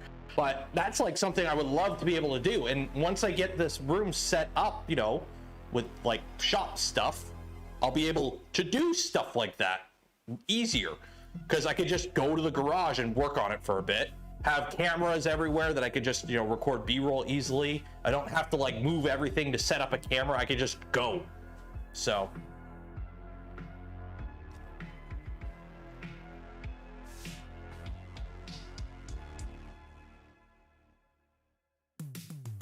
Look at the hexapod. Yeah, there's a whole bunch of stuff I would love to do. And it's like, hey, we might be able to do this now. Actually, one thing I got to do is, shit, where'd I put it? I need my level. Is it over here? Shit. Where'd I put the level? It's on the level. Ah, there's my level. My garage is sloped. So I need to figure out if I need to shim this. And oh yeah. Oh yeah. Oh yeah, buddy. I need to shim this. Oh my God. About 1/2 inch. Yeah, about 1/2 inch. I gotta shim it.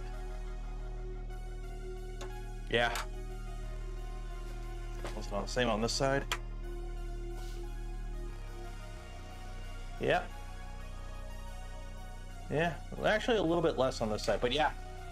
3/8 to 1/2 inch. I gotta shim it.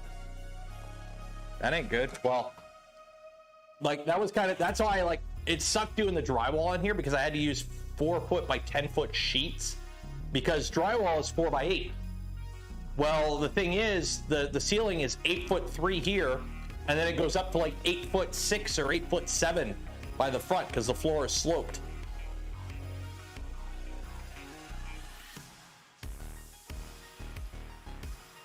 .3D printed shims. I could do that. Just print them like really like solid out of ABS. I might just use wood. We'll see.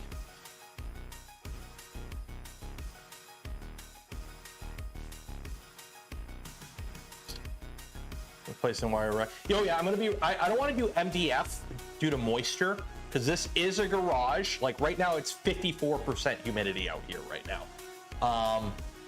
So moisture and humidity are a thing. I might do plywood. I might just get plywood. Also, I need to get plywood on the back of this, all the way up to the ceiling, because I want it closed off to the ceiling in here. So like right now I got the tarp, which is really nice. But I want plywood on the back of that. So how's the vibration? It's a Prusa, it barely moves. It's not that bad. I'll have to get some more printers out here to test that part fully.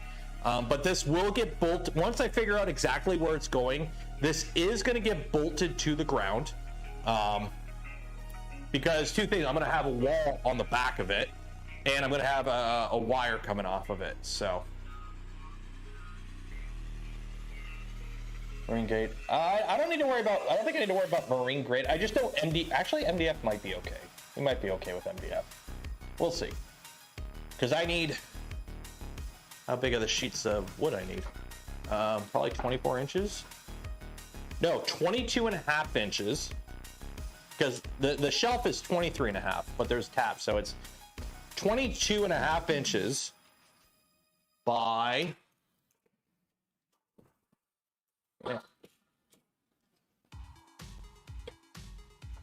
by 71 inches. So 22.5 by 71, which is 6 feet, which is just too big to fit in the back of my car without having the lid open.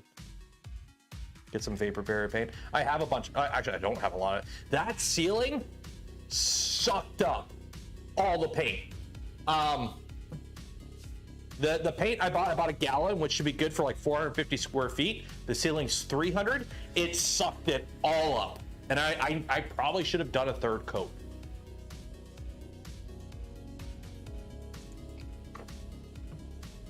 So yeah.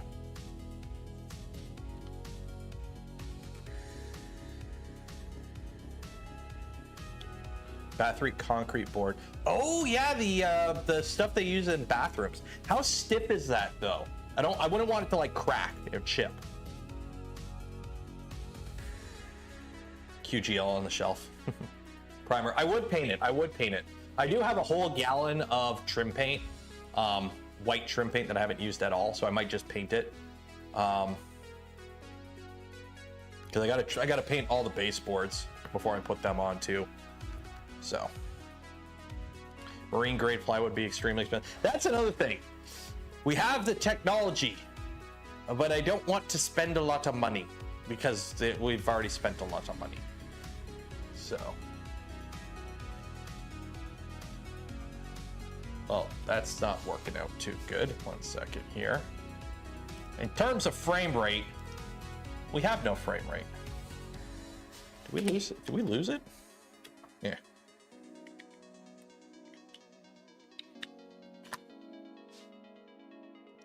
We lost the webcam. That's that.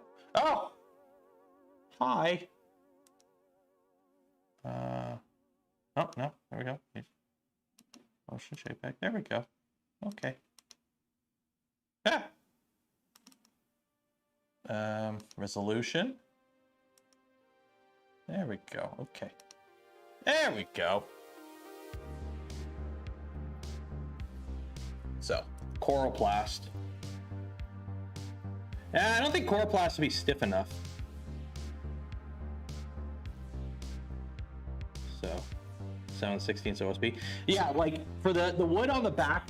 So again, I want to put wood on the back of this shelf that goes up to the ceiling. So I probably could get. Let me put the tape measure.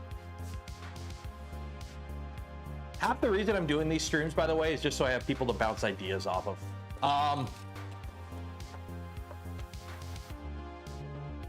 So how far is that? 8 feet? 8 feet is there. So that is 8 feet.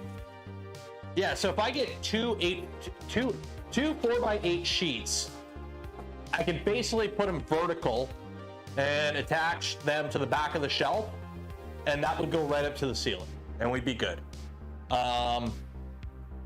Yeah. So I would need 2 4x8 sheets of plywood, and that, I would just use the shelf, mount them to the shelf, because the shelf will be bolted to the floor, and just go right up to the ceiling and call it a day. Gonna want some form of insulation. I'm not worried about, because the whole garage is insulated. So the garage is gonna be insulated. Like the walls are all insulated, except for that little area. Get the pink foam and put it on the back. Sound. Well, the shelf's gonna have a whole bunch of stuff on it. Like the shelf is gonna have a bunch of printers on it. It should be pretty bouncy, like acoustic wise. it'll just eat it up. I'm gonna put sound deadening on that wall. This wall's gonna have shelves and benches and whatnot. I'll have sound deadening on the ceiling. There'll be a big curtain that comes across here, so it shouldn't be too bad. How far does it grow? So the reason the shelf is here is because the garage door goes to about 2 or 3 inches before here.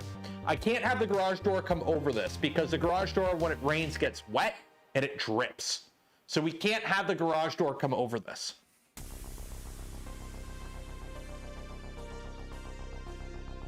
Yeah, I'll probably just get like 1/2 inch plywood or 3/8 plywood or 3/4 inch plywood. Because I want it stiff enough that I can mount stuff too on the back if I need to. So, pegboard wall. I wouldn't want pegboard. So half the reason I'm putting the wall there, one is aesthetics, so you don't see my lawnmower. And two, if the garage door opens and I'm doing anything in this room, I don't get a big gust of wind in the winter, like cold air, or like it basically acts like a brake. How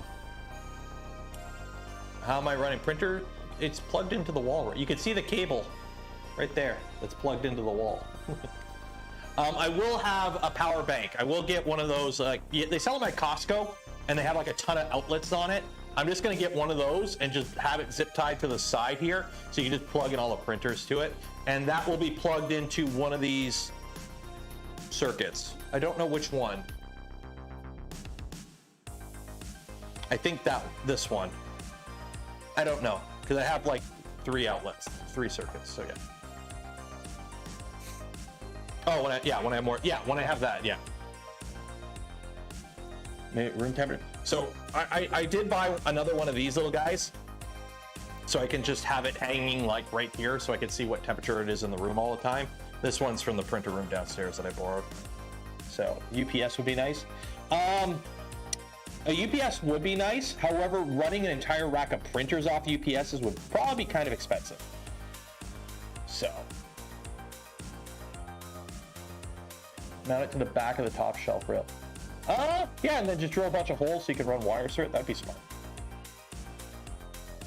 No, I have a UPS in the other room. Run a new circuit. I just did. There's 3 outlets right here. Each one of these outlets is on a different circuit. I have 3 circuits in this room. 2 of them are 20 amp circuits to draw from. In terms of power, that's something we do have a lot of. We have a lot of circuits. We're good on power in this room.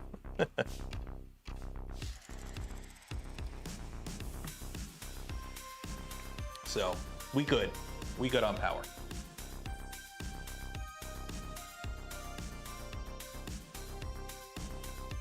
The XL needs 3 plugs. That's a lot of power, which I don't know how it's drawn that much power.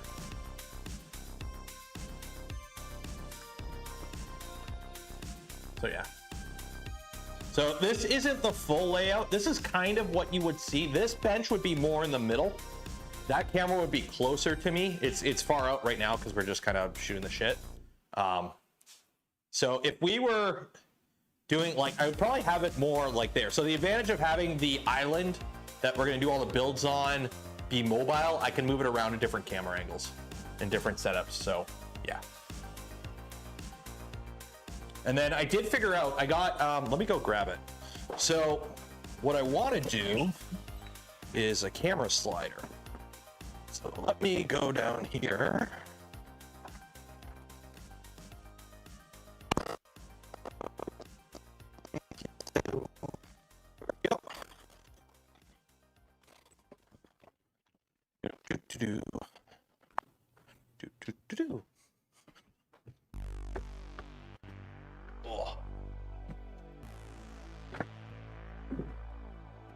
Oh my God, the air conditioning's so nice. Okay, so on this wall here, okay, so I'm back. Okay, so on this wall here, I'm gonna have workbenches right across, okay? So the plan is we're gonna have a small bench here because I only have 19 inches because the garage door has got to, the door's got to open. So it'll be a higher bench, probably like literally as high as the bottom of these plugs.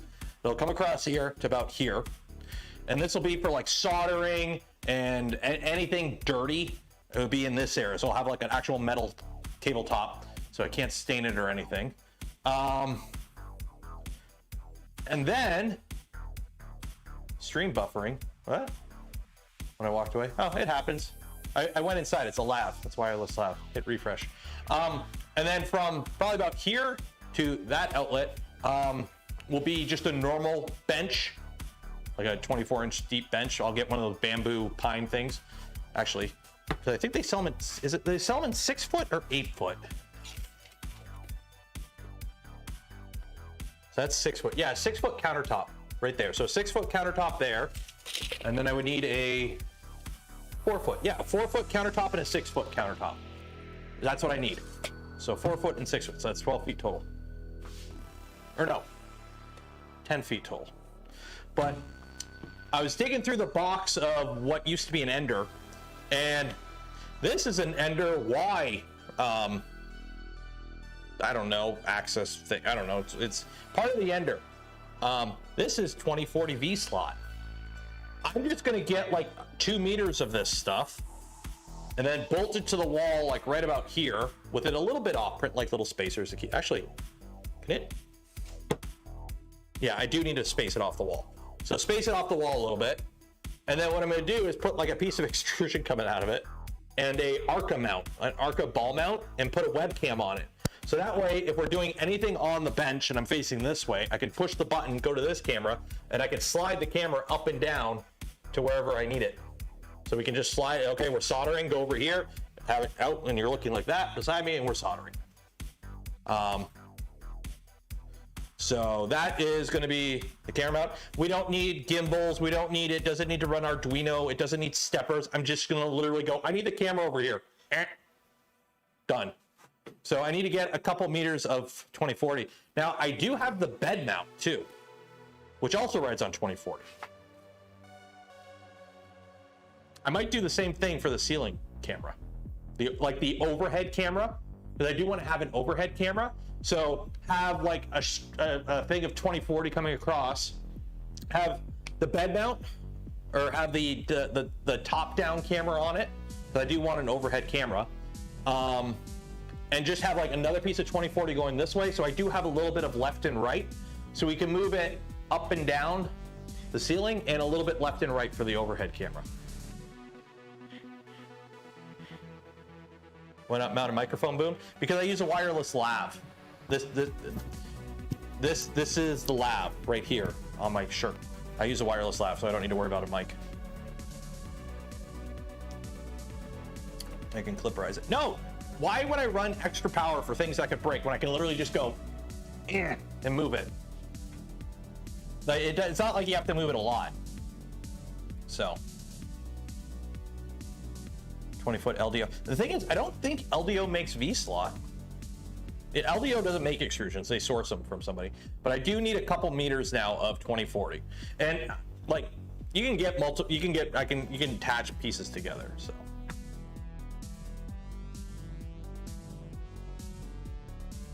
Because if I motorize it, then I got to worry about powering it, then I got to worry about wires going to it, then I need a controller somewhere. Whereas if I just have it manual, I just move it. And then the only camera I got to figure out is the front face, so that would be this camera. So I've already figured out the bench cam. I've already figured out the overhead cam. I need to figure out what the heck is going on with this print? You fell off the bed. Oh no, you're doing okay. The front facing cam. So that camera, I don't need to move a lot. So what I'm thinking is I'm just gonna have it on an arm. Like there are arms that you can move out, like not the telescoping arms, but like the ones that you have like a couple feet. And then what I'm gonna do is just have them slot into a mount and just have like 2 or 3 mounts, like one on that edge of the rack, one that would be on the edge of this bench when it gets built, and then maybe like one back there. And then whatever setup I need for streaming that day, I could just put it in that mount, put in that mount, or put in that mount, and that would just be the where it is, and then I could just move it around. So, because it basically needs to come out to about here, which the bench comes to here, so you only need about 2 or 3 feet of it coming out, so.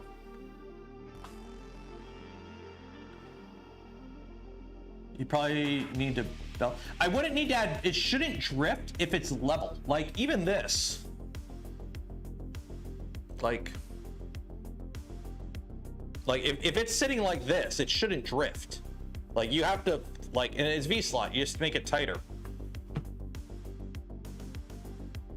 So it should be okay.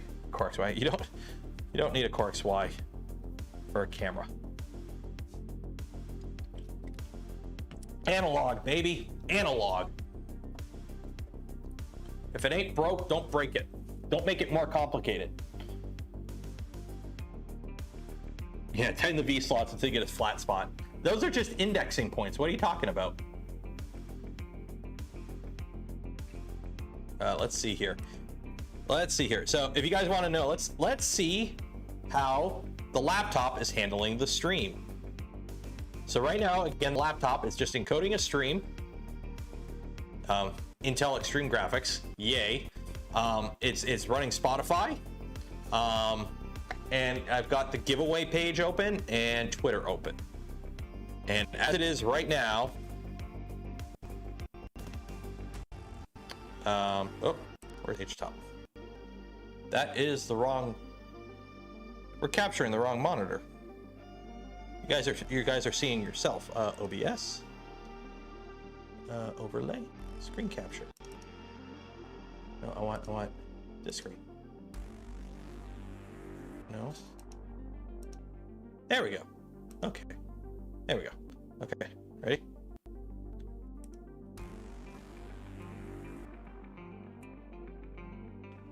And this is also running Linux Mint, the stripped down version. So we are chooching at 90-something% CPU usage. And this is a quad, and this is a dual core with hyper-threading. So it's only 2 physical cores. We're good on RAM though.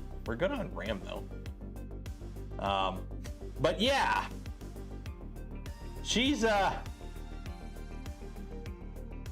there's a reason I don't have Fusion on this thing. Also, I don't know if Fusion works on Linux.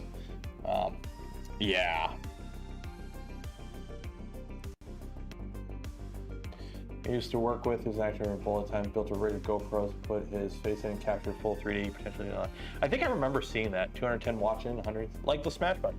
Yeah, the views are down for the stream, but it's not, it's a completely different stream than our normal.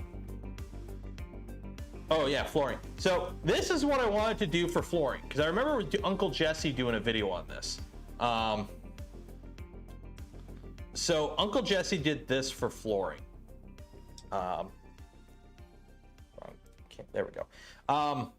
He put this stuff down for flooring. He did a video on it. And it looked really good, right? Yeah, it's like $5 a square foot. It's like $5.75 a square foot. So to do, how much is this? This is, if I were to just do the walking area, so what? That's 8 feet by 9 feet. So 10 by 10 times, so is it $5.75 a block? That is, it's $600-700. But $600 when I could just go buy carpet and roll it out for dirt cheap. So, yeah. Got to run it online. Yeah, so I'm not going to bother with that.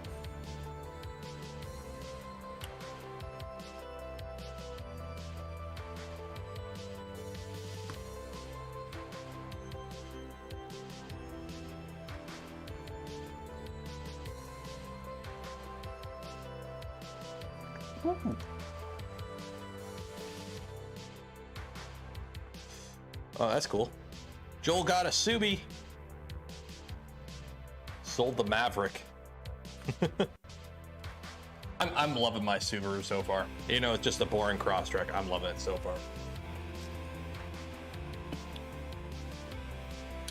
far. IKEA running. What is running? thing with that's IKEA is like I have no idea what that actually is. I don't want to use outdoor because the problem is a lot of the outdoor stuff has like slots for water drainage, which means screws will get lost in it forever. So, yeah. Interlocking foam mat. So I can't do foam. I can't do anything that compresses because I'm going to have a mobile bench on wheels that I'm going to move around.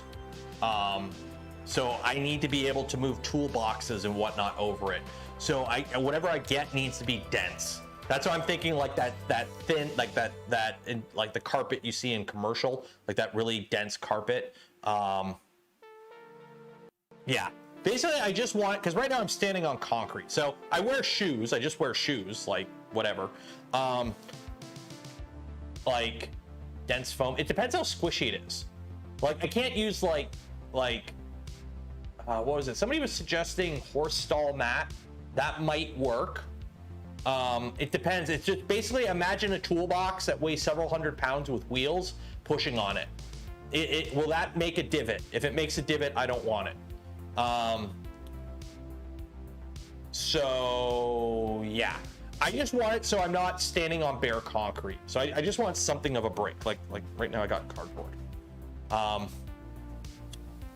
So yeah, like I might just go down to the Habitat Restore and just buy like a cheap couple boxes of like reject hardwood flooring and just put that down.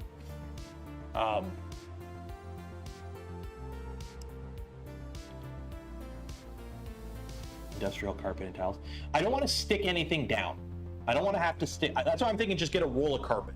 Just go get like a 10-foot by 10-foot roll of carpet and just go, and then that's it. This stuff, John, Maliki using roll on workbench. Let me check Discord. I can't load Discord. We don't have the overhead to run Discord on this. Apollo, a Frigidaire portable. So the problem with those portable air conditioners, you still have to run an exhaust outside, and those won't help me in the winter. So I might as well drop the grand on a heat pump, a mini split that does heating and cooling. I need to be able to do both. That's the problem.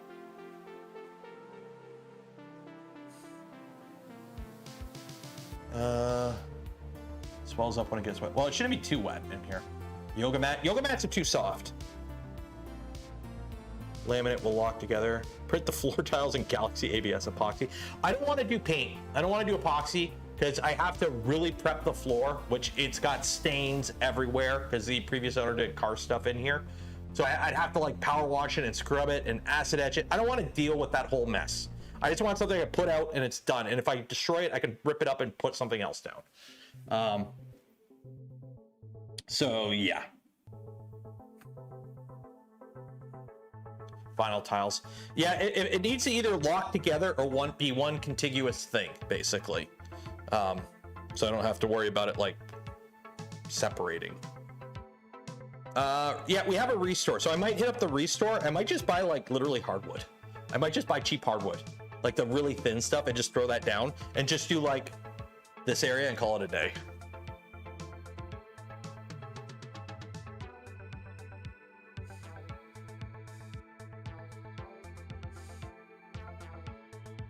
Ooh, everyone's going to Kick. I gotta start streaming on Kick.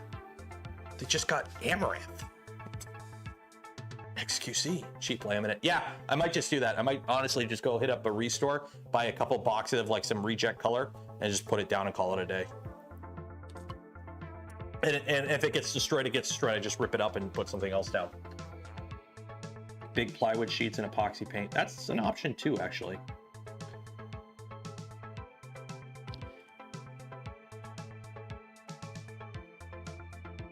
Kick. Oh, it's a streaming platform. It's a streaming platform founded by a crypto gambling site. Water story. Well, I shouldn't get water. Technically, we shouldn't have water in here. Hopefully. But there is the garage door. So obviously, like I wouldn't do like the area that goes into the house here, or I'd put like something down. So we'll see. I will say it's actually kind of nice. I'm out here. I do have my AirPods in, so they are noise canceling.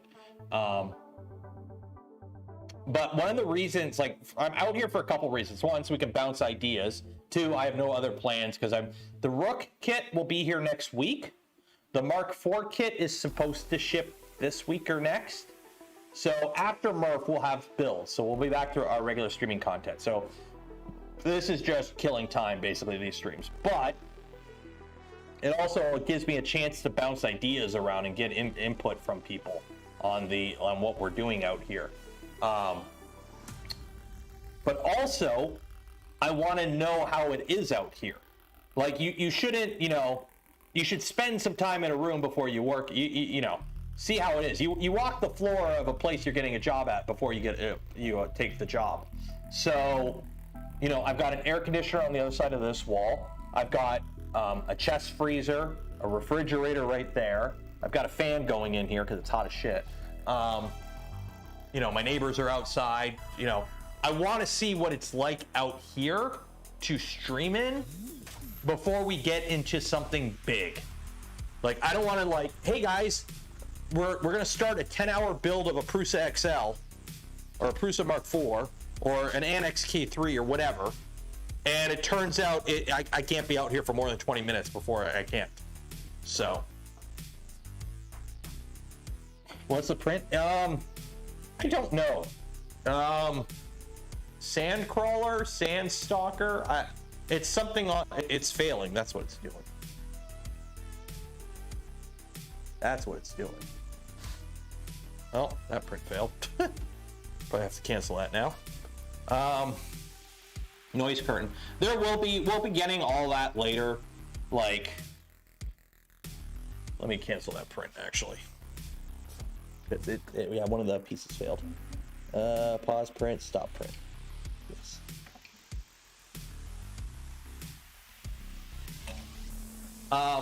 That will all be coming. Don't worry. All that will be coming. It's just right now it's kind of scuffed. Nerf blasting range. Oh. I don't have a spatula out here. Shit. How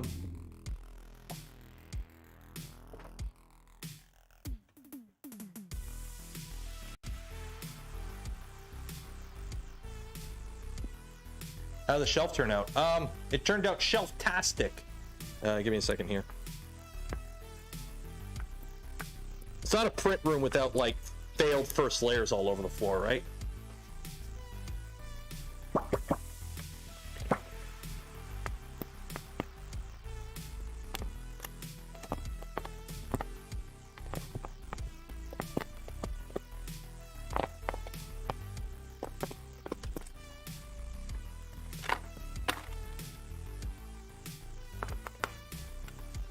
There we go. That works. Shop rooma.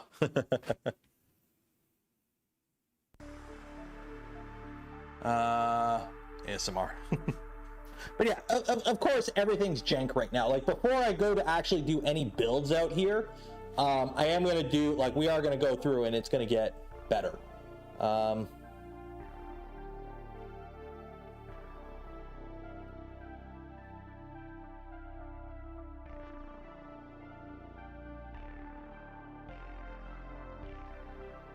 TMNT. Let's print whatever this TMNT. File incomplete. Continue anyways. Sure. See what happens. But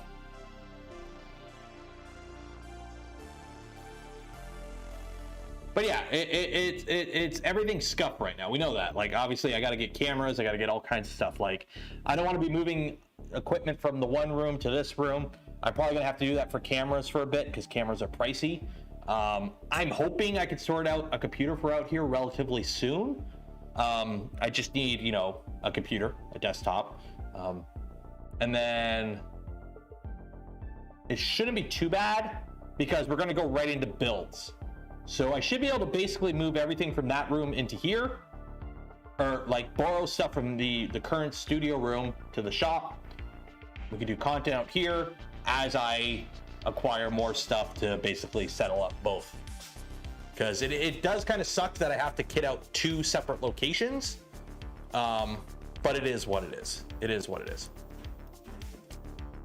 The webcams. So the camera that will go on here will be a webcam. The overhead camera needs zoom. Most webcams have shit zoom. So like right now, the overhead cam that I use in the other room or downstairs is the camera you're seeing now, an 850-100. This might move, or I might end up using, because the problem with the where are you? This guy, the RF800, the Canon.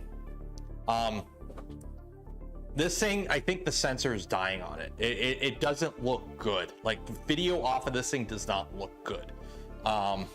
So we may end up, and that guy might get retired again.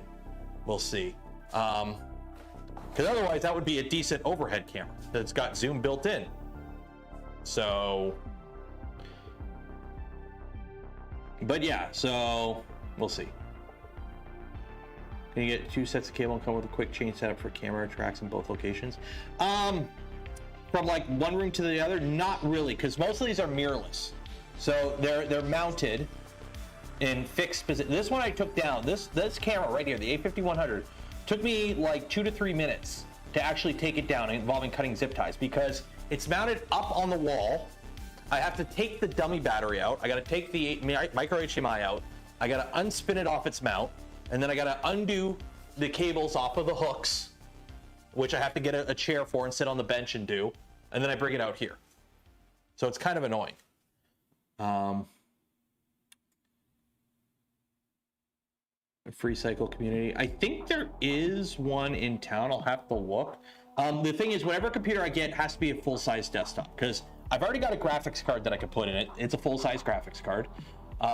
And I need to put a, I don't know if because right now I got 2 spare cam links.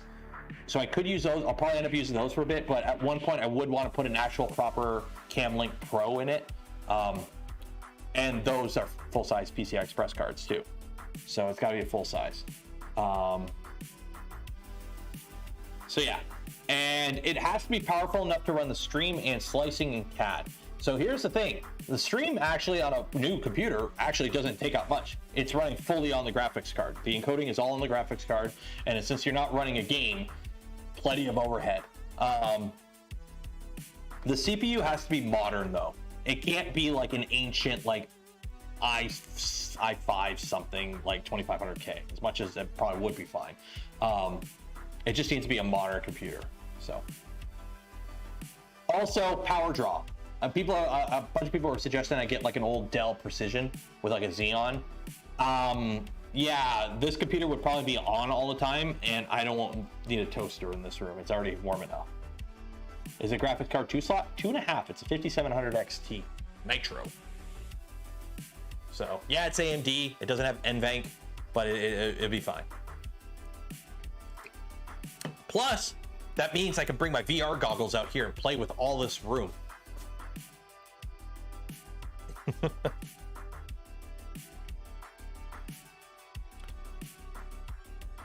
Locally, so that's the thing. Like where I live is Southern Ontario. Our used market is shit here and way overpriced. Like I'm looking at cameras. Every now and then, like a Sony camera pops up, a Sony mirrorless, like an A6000, an A6300, 6400. Even I've seen a 5100. The people want new prices for it, so it's like no. So much room for activity. I know this is the biggest open area I have. I so want to get my Rift out here and play a game when it's not crazy hot. So. Plus the problem with like the Dells and whatnot, like it needs 2 8-pins for power, and a lot of them have like proprietary power supplies and whatnot, so it's kind of like eh. So I was looking into it, I might just build something with like an i3 12100U or something, or F. Because like it's hilarious how like current or last gen i3s, anything after 10 series, i3s are better than like an i7 8700 in like most use cases. Because now they're actually quad cores with hyperthreading.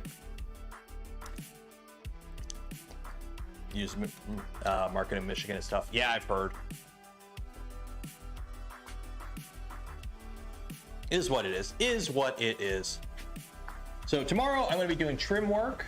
I would do some tonight, but I don't think you guys want me to kick on the air compressor, because if you guys are wondering about the air compressor, it was marketed as a quiet model,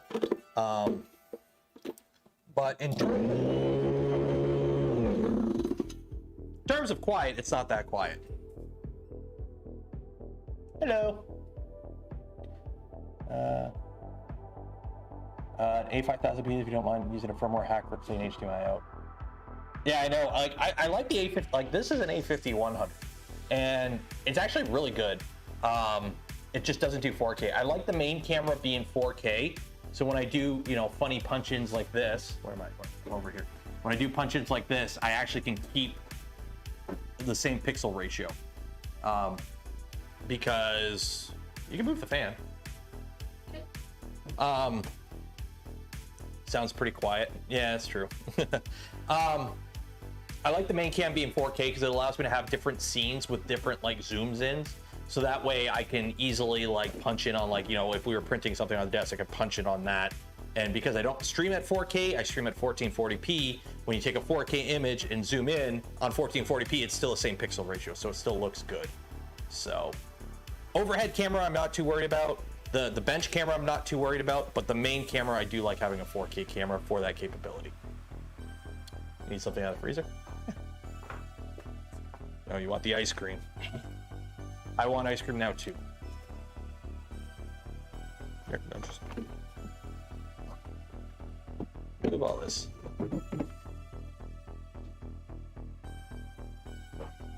There we go. Hey, look, we have storage. Monkey. There we go. There we go.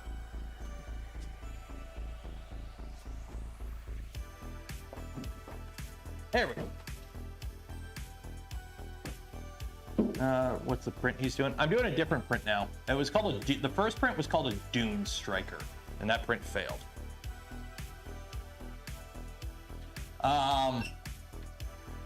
Where did you get ice cream? In the freezer. I've got a freezer right there. It's my garage. I've got a beer fridge and I got a freezer.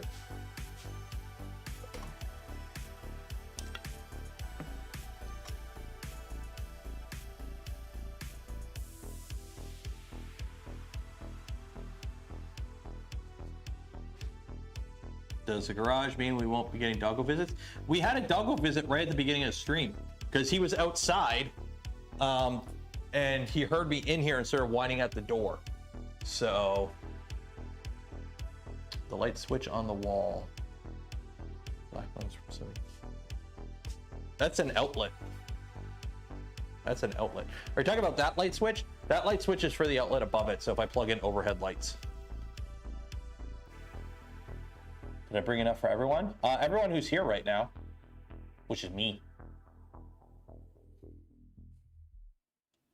So yeah, so Doggo will make occasional visits out here because he normally mopes at the front door, which is right there. So yeah, he'll be out here. He'll be out here. We'll still get Doggo. Yeah.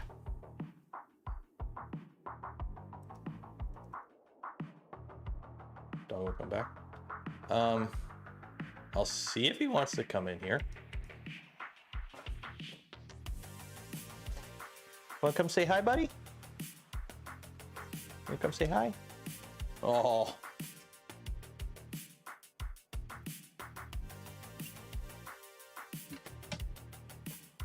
Go. Oh, you're a good boy.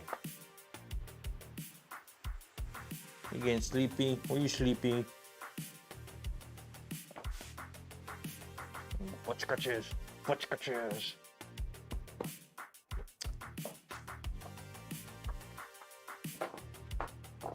What's up, good boy? Oh, is your ear bugging you again? Yep, we gotta get the drops. When it gets warm out, he starts getting like ear infections and whatnot. So. Okay, we'll take care. Anybody loves ear scratches, so he'll still push his ear against you. You know, he's like, no, it hurts, but I want the scratches.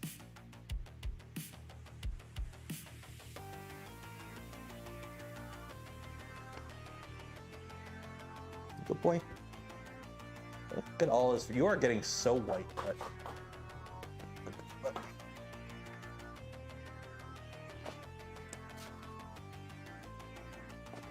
all the fur. All the fur. Like, let me back in. It's air conditioned inside.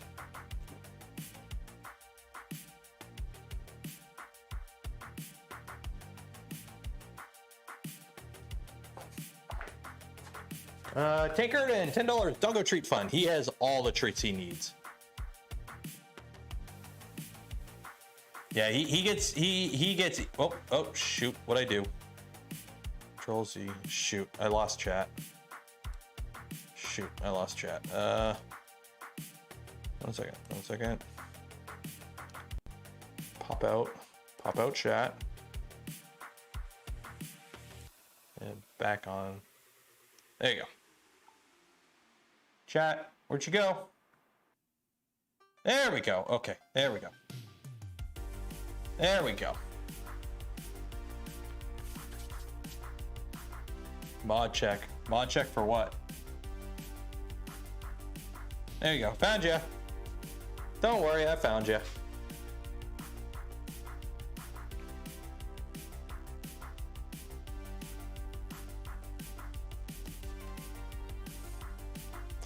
Yeah, I need to put stuff on the walls. So on the door, I think I'm gonna put something on the door. I'm gonna get like a piece of like really darkly tinted acrylic or something, like smoked acrylic, so I can have like an LED behind it. And I think I'm gonna sticker bomb it and just have that hanging on the door, just so there's something there. Tank Kitty, $69.99. Doggo. Doggo. Doggo, doggo.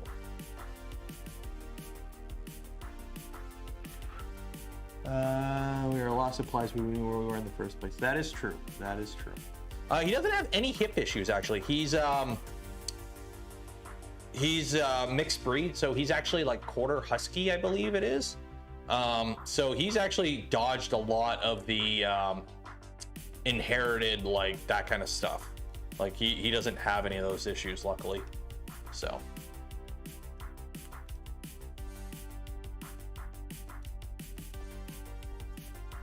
Is to carve your logo in acrylic. I've done that already. The thing is, it's not that big of a bed, so I can't really do the logo that big.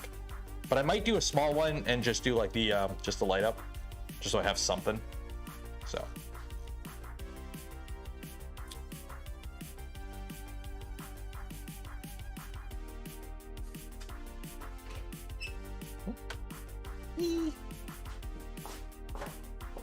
Thank you. Welcome.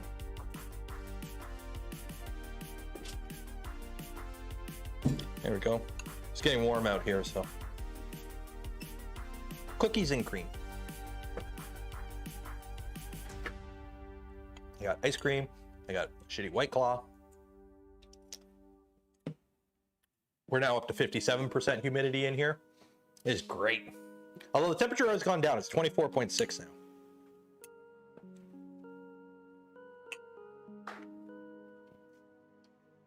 About hips, yeah.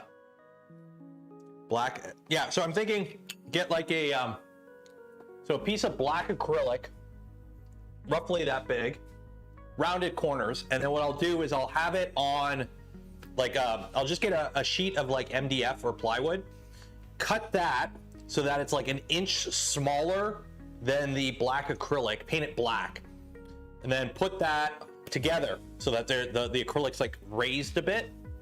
And then run an LED strip around the outside. So it's like underglow lit basically. And then have it on magnets so I can just plop it on here.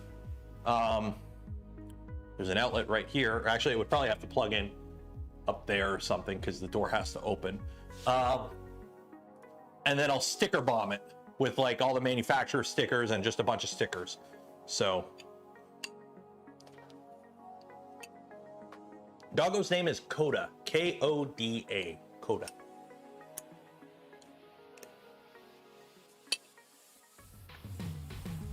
R3 did not come. Oh no, I have other models on the SD card. Like I'm just pulling random stuff I've printed over the years on it.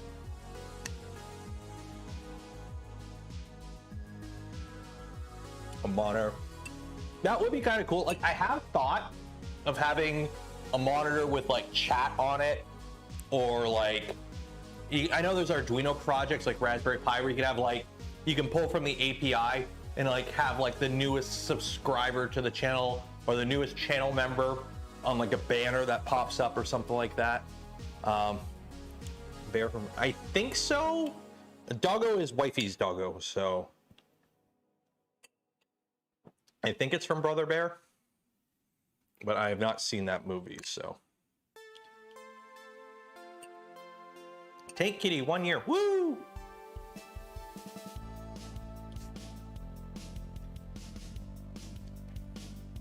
You can pop out chat and zoom in. Yep, I've done that.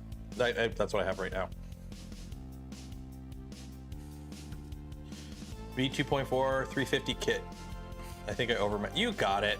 V2s aren't that hard to build, honestly. Printables has pre-sliced G code. That is true, and I always forget about that. And again, I do only have one Prusa, so for now. Mark IV soon. Mark IV soon, hopefully. Printers requires n equals 1. Yep. Remember, 1 is not, 2 is 1 and 1 is none when it comes to 3D printers. If you, anytime somebody asks me, should I convert my printer to another printer? Like, should I mod it? Like, you know how people do conversions to Core XY and stuff like that. Like, do you have another printer? If no, don't do it. And if you have only one printer and it's a DIY printer, the first thing you do on that printer is print all the parts you need to build that printer. You put them in a box and you forget about it until something breaks. And then you pull that part out that you have because you need that part to print the part. Would you mind posting that Doom STL? I don't have any STL. What Doom STL? What Doom STL?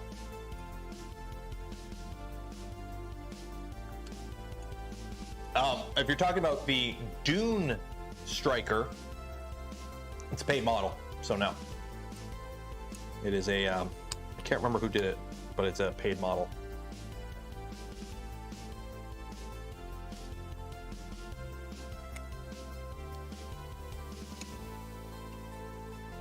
The temperature keeps going down. Ice cream was a good idea.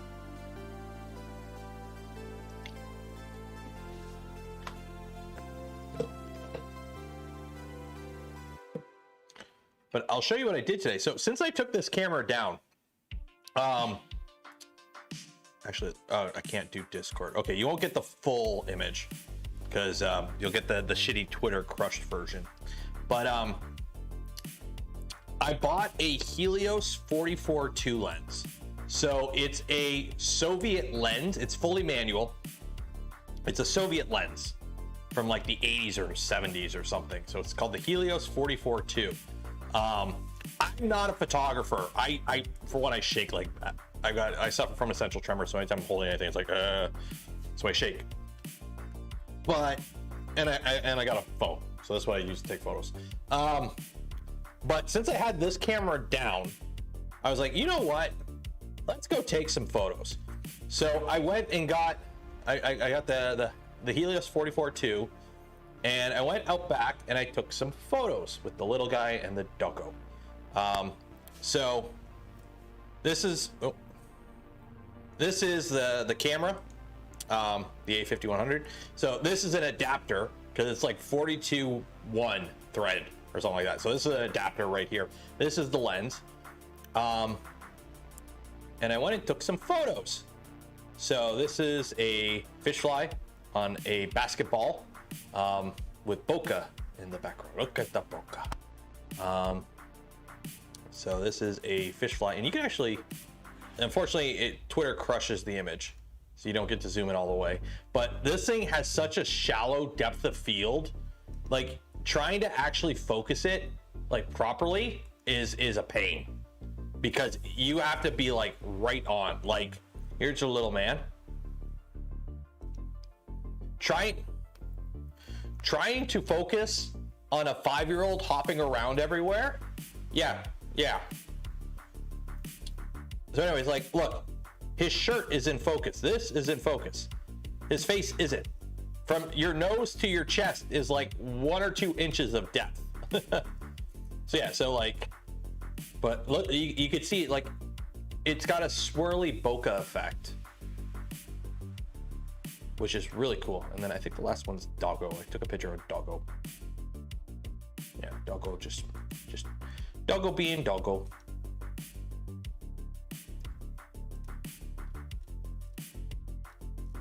So it's like, okay, this, where it's like, what is in focus? It's like, where is the focus? It's like, oh, it's like right here's focus. So there's the Doggo. I think I focused on his ear. You just stop down. No, I want the blurry background. I want it to be blurry.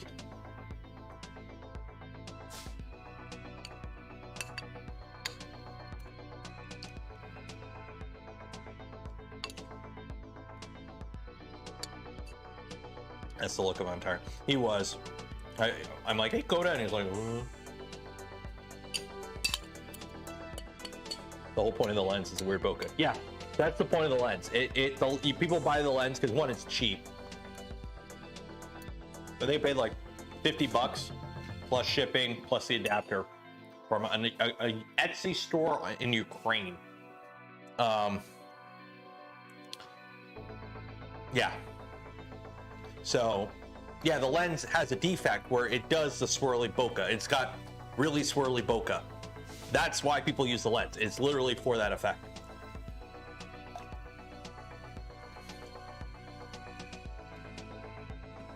So I bought it on a whim. I like randomly watched a YouTube video about it. And I was like, you know what? Why not? But I will say, this room is still pretty hard on the paint fumes, so we'll probably end the stream in a little bit here. Actually, you know what? We are going to make it to 11. We are going to make it to 11. So, plenty of used Russian stuff for sale there these days. Yeah, sure. Get a tank. No, I want ice cream, but I'm at work. DoorDash. DoorDash ice cream. Really hard to nail a focus with performers bouncing around. You need to be able to open wide for low light. They should have lights on. Yeah. Fully loaded on your recommendation thing, it'll work out great. There you go. Most of my Borons have a Revo in it. Once you have a 42 adapters, lots of old lenses. Yeah, I bought that just kind of on a whim. It was just kind of like, you know what? I'll buy it. I might, like, I think it does really good. Let me see here. I took a picture of a print. It sucks that I have to use Twitter to pull up these pictures because I don't have them on, like, my downstairs computer. I have the link to my Google Drive, so I can have everything on my phone there. But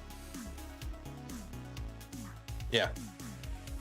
So I think what I'm going to use this lens for is when I do prints. When I need a picture of a print, I'll use this lens because, like,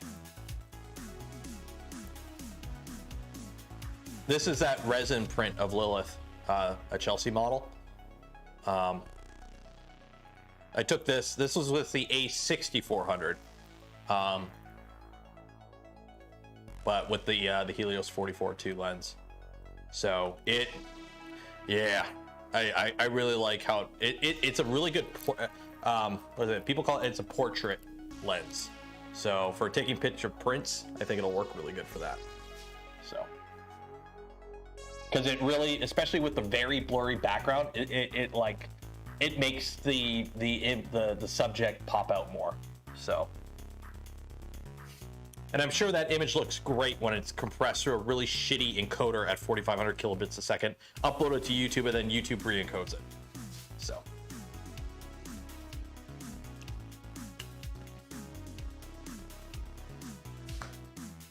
But it is what it is. So we've got 25 minutes left here. We do have a printing. I think we're printing a Teenage Mutant Ninja Turtle now or something. I don't know. So make sure you enter for your chance to win some filament from Polymaker, because let's see here. It's going to be your best chance of winning in a while. So, yeah, blurry background hides the message. Exactly. So you'll have your best chance of winning because of the low chat rating. Freaking I don't know what's going on with, so I use Stream Beats for all the background music in the streams. So if you're listening to one of my streams, you're hearing Stream Beats as the music. And I've been getting false copyright strikes over it. And the ones where you don't get like actual strike, they just claim your ad revenue. Over like 1 to 2 year old live streams just are getting flagged all the time, and they're false copyright. Like they go away after a while, but I get like an email every other day now about them, and it's super annoying because it's like, well, F you, I'm gonna mute your section so you don't make any pennies off of it. But it's a 2 year old live stream. Like the one that just got hit is the V400 one, and it's like, wow, I'm gonna lose whatever I make on AdSense revenue going forward on it. Whoop-de-doo.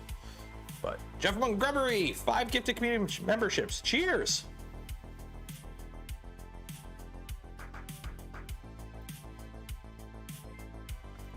So, oh,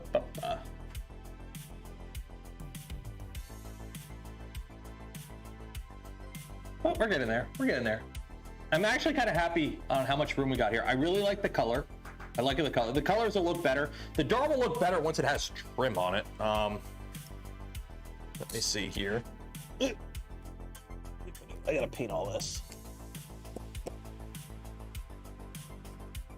Also, earwigs.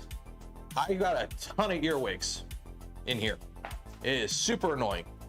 Not so much in the garage, but like it rained the other day for the first time in like a month, and holy shit, the earwigs came out everywhere. So they're starting to show up in the garage. I found a couple in here.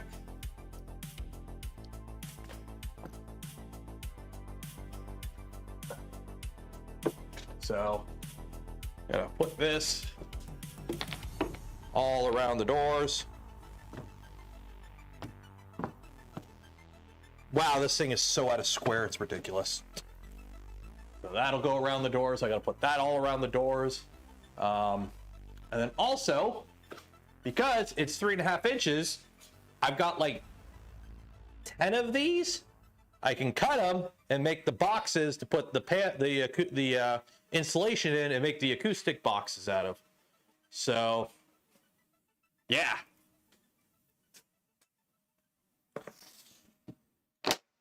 That'll be nice. Is that the the wall? Yeah, it's Sherwin-Williams Tarragon. Yeah.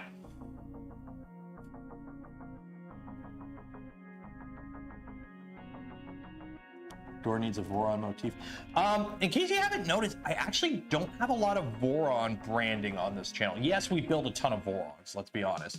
But like, I don't, like nothing, like the channel itself, I don't want to be a Voron channel. Yes, I'm on the Voron team. I do a ton of Voron shit. But the channel is its own thing. I don't want it tied to Voron. So I don't want to put like Voron stickers on everything and whatnot. So yeah. Warren, thank you for becoming a member.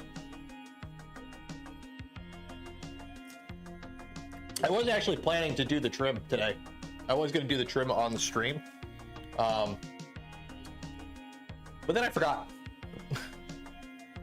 I was going to do that. Actually, I need to find my speed square because I've got to... I don't have a chop saw. That's kind of annoying. I don't have like a lot of the tool. I used to have more tools, kinda, because brother-in-law stored a bunch of stuff here for a bit. So I had like a drill press and a chop saw and a bunch of that stuff, and now I don't have any of it anymore. It's kind of annoying. Ah, there's my speed square. So I need to like cut all the wood by hand like a Neanderthal. So lose you. W4WWW Raker gifted 5 community memberships. Cheers! Earwigs on contact by spraying them with a mixture of equal parts 70% rubbing alcohol and water. Oh, earwigs are completely harmless. Earwigs are completely harmless. I really don't worry about them. They eat bad bugs. I think they're one of the bugs that eats bad bugs. So I'm not too concerned about them. They're just like, put it this way though. Now that the walls are all sealed up, there's a lot less spiders in here. There's a lot less spiders. So, yeah. Plus, I actually have power everywhere now, which is great.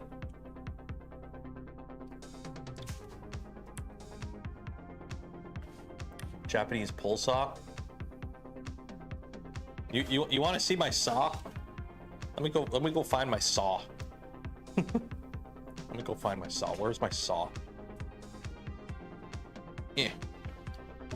I've got this.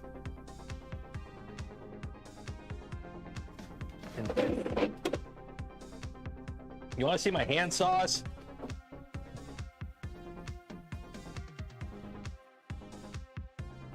I got this. I got this. This one I found on the top shelf.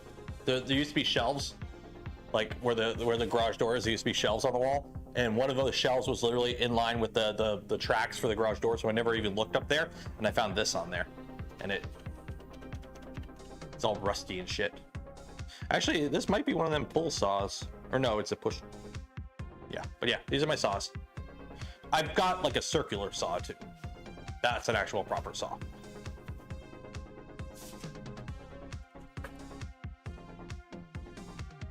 This is why we have the wall there, to hide the shame.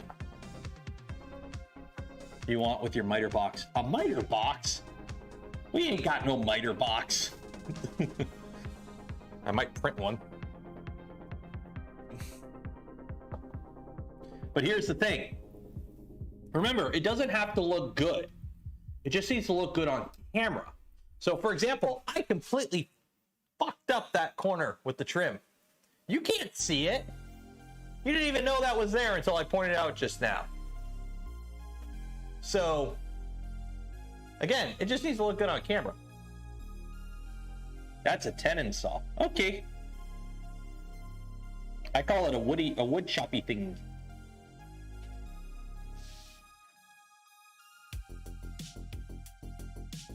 I saw. Yeah, I just need to go buy a chop saw so I can just go 45. Now we can't unsee it. Exactly. The gap. That's why you fill it with, you get the caulking when you're done, and you go up there and you fill it all up. 10-foot rule. Exactly. Exactly. It's like when I did the Mando armor. You spend all the time on the headpiece, the chest piece, and then you, like, as you move away from the head and the chest, you spend less time. Like, except for the hands. You spend time on the hands. But like the ankle piece, the foot piece, nobody sees. Nobody's gonna see it from more than 6 feet away. So fill the gap with caulk and paint it. Exactly. And the best part is I cheaped out. I got PVC. So the molding's PVC. It's not even wood, so I don't even have to paint it.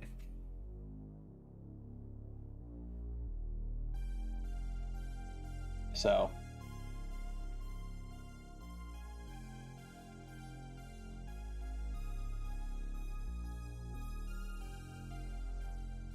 how's the print going? There we go. So I'm printing a Teenage Mutant Ninja Turtle apparently right now.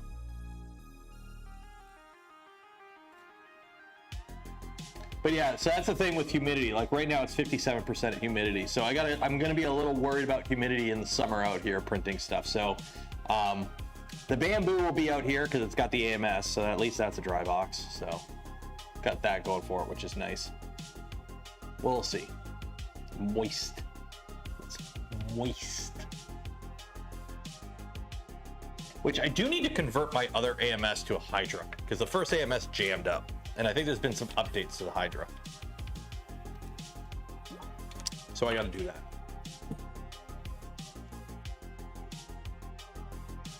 Yeah, mini split AC. Yeah, I probably will get a mini split. I want to see how long we can go without, because budget is kind of tight. But this is this garage is 300 square feet. So literally the smallest, cheapest mini split you can buy would do. And it's gonna be, the mini split will probably be mounted on this, probably this wall. Actually, it would probably be here because there's an outlet there, there's an outlet there, and I don't want to put it in the middle. So yeah, the mini split would probably be right up here, mounted. And then the thing would just be on the other side. So yeah. Mini split starts at 3,000 Yankee bucks. What the hell are you cooking? $3,000 for a mini split? What the heck are you? I live in Canada land, the place of overpriced everything, and mini splits are like not that expensive. My neighbor just put one in literally today. I was out there talking with him, and he spent $1,000 on it. Yeah. Yeah, there you go. His Senville he put in,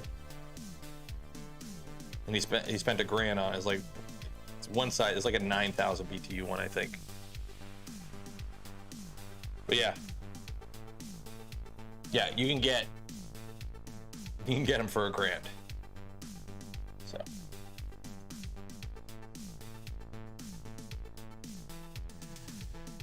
How difficult do you find rebuilding your 2.4 gantry? It should be too bad. Well, here's the thing. I built like a dozen of them over the years, so they're kind of like nothing to me. So you find it for well under $1,000. Yeah, in Canada, $1,000. Like, here's the thing. I'm gonna buy the smallest one because this is a 300 square foot room, and it's also sectioned in half. So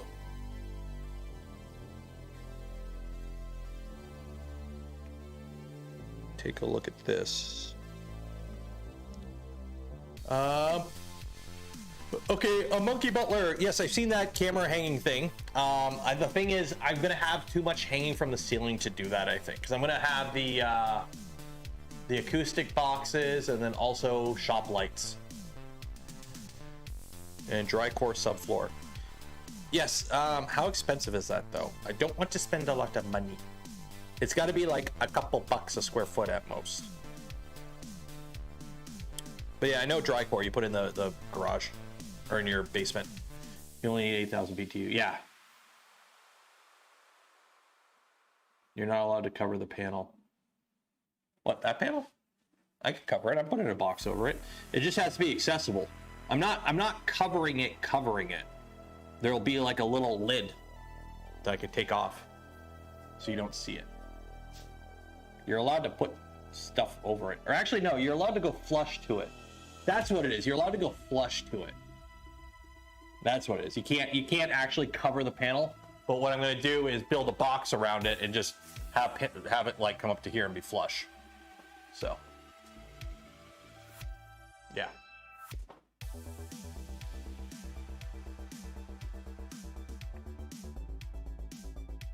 $8 a square foot. Yeah, no, we're not putting dry core. The stuff that I was looking at is like $5 a square feet. You put a cabinet door over it. Yeah, just get up. Yeah. And then I have that's gonna just, the reason that's open right here, the reason I didn't drywall this is because this is all the wiring that goes into my house, okay? That's why the panel's sideways, because if you look inside, it's just easier, all the wires just go up and out. So what I'm gonna do is put a piece of plywood over it, and paint the plywood this color and put trim to hide the edge, but it's just gonna be screwed in. So that way, if myself or future owner or whatever, if anyone needs to do electrical and run a new line into the house, all they have to do is take off the board with the screws and it's all accessible instead of cutting through drywall. So that's why I'm doing that. Can you paint the panel? I don't know. Here's the thing. It's probably one of those things where there's like a lot of dumb rules around it that nobody really follows. It's like I ran two 20 amp circuits to it and I installed the breakers today, and it's totally legitly legally inspected and it's good to go. But I mean, like, it's an electrical circuit. You can do it with your eyes closed. So don't paint the panel. Yeah, but you do need to keep it. You do need the panel does have to be accessible. So I'm just gonna put doors in front of it or something, just hide it. Because a lot of people have panels in their basements and like living rooms and whatnot, and you just have to put little doors in front of it or something. So I'm just gonna have like a little panel that comes off to cover it, so that way you don't see it. So.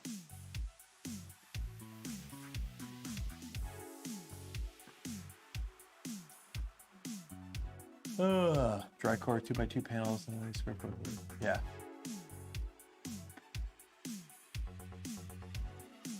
Makeshift cabinet. Yeah, I might just get a panel and just magnet, like a magnet panel, and just have it stick on. Still going. Yeah, still going. We got what? 10 minutes left. We got the shelf built. The shelf is shelvingly shellfish. So we got the shelf built. We got the tarp up that kind of act like the wall behind it. So this is the studio. So this is, you know, this is the shop. This is what we have to work with.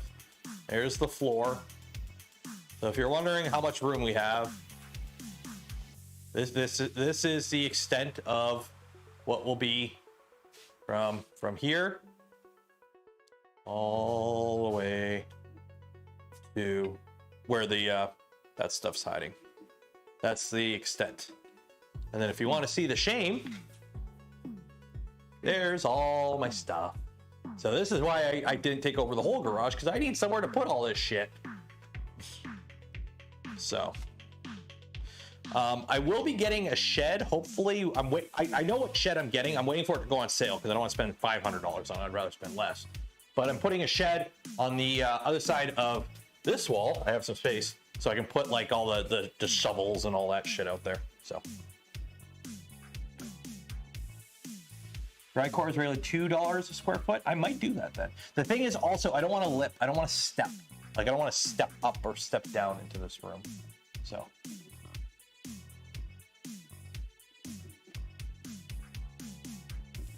turn into a flush cabinet.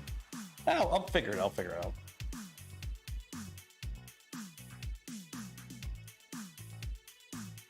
Who needs room for a car? We've never parked our cars in here. So the thing is, our garage, this is a 1.5 car garage, okay?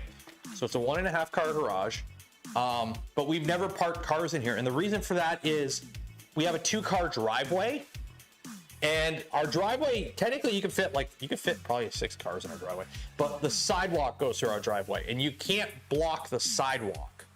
So what that means is you have to to park a car in here, the other person has to park all the way over and almost up at the sidewalk. That way you can back in and then around them into the driveway or into the garage.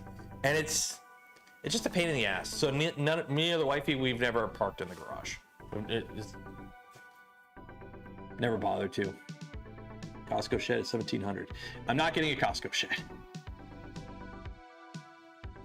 Yeah, one lonely Prusa.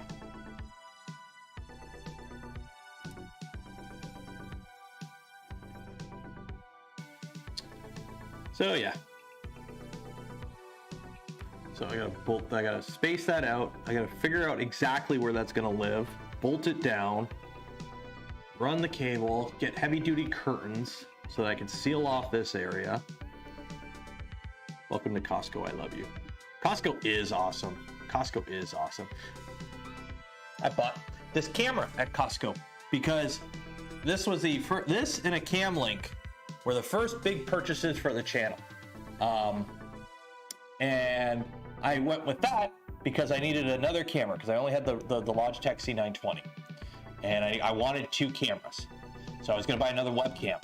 But this was in April and May of 2020 when everyone started coughing.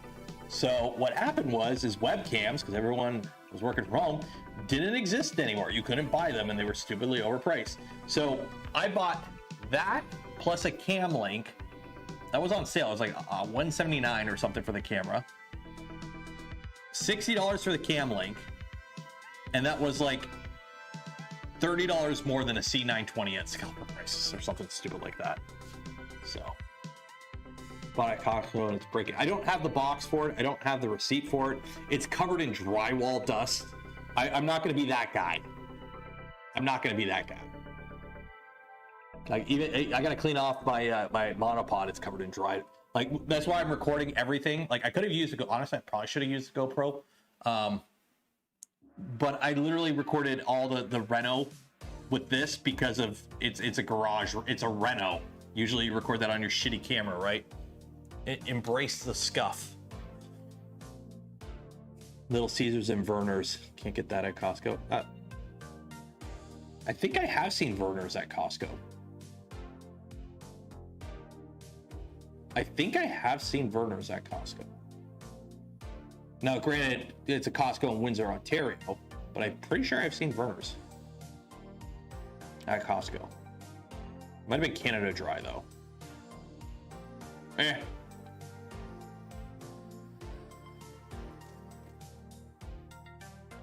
Argument for a one car fan. We can't do one car. We can't do one car. Wife works, and I'm a freeloading YouTuber. So if she's at work and I need to go anywhere, that ain't happening. And for your Europeans, if I want to go to the grocery store, it's a 15-minute car ride. I live in the burbs. Actually 10-minute car ride. And if I want to go anywhere and you're like, oh, just take a bicycle, to get out of my subdivision, to go to anywhere bigger than a coffee store, like a shitty Tim Hortons, I have to ride a bike on a road with an 80-kilometer speed limit and an unpaved shoulder. And no bike lane. So you need a car.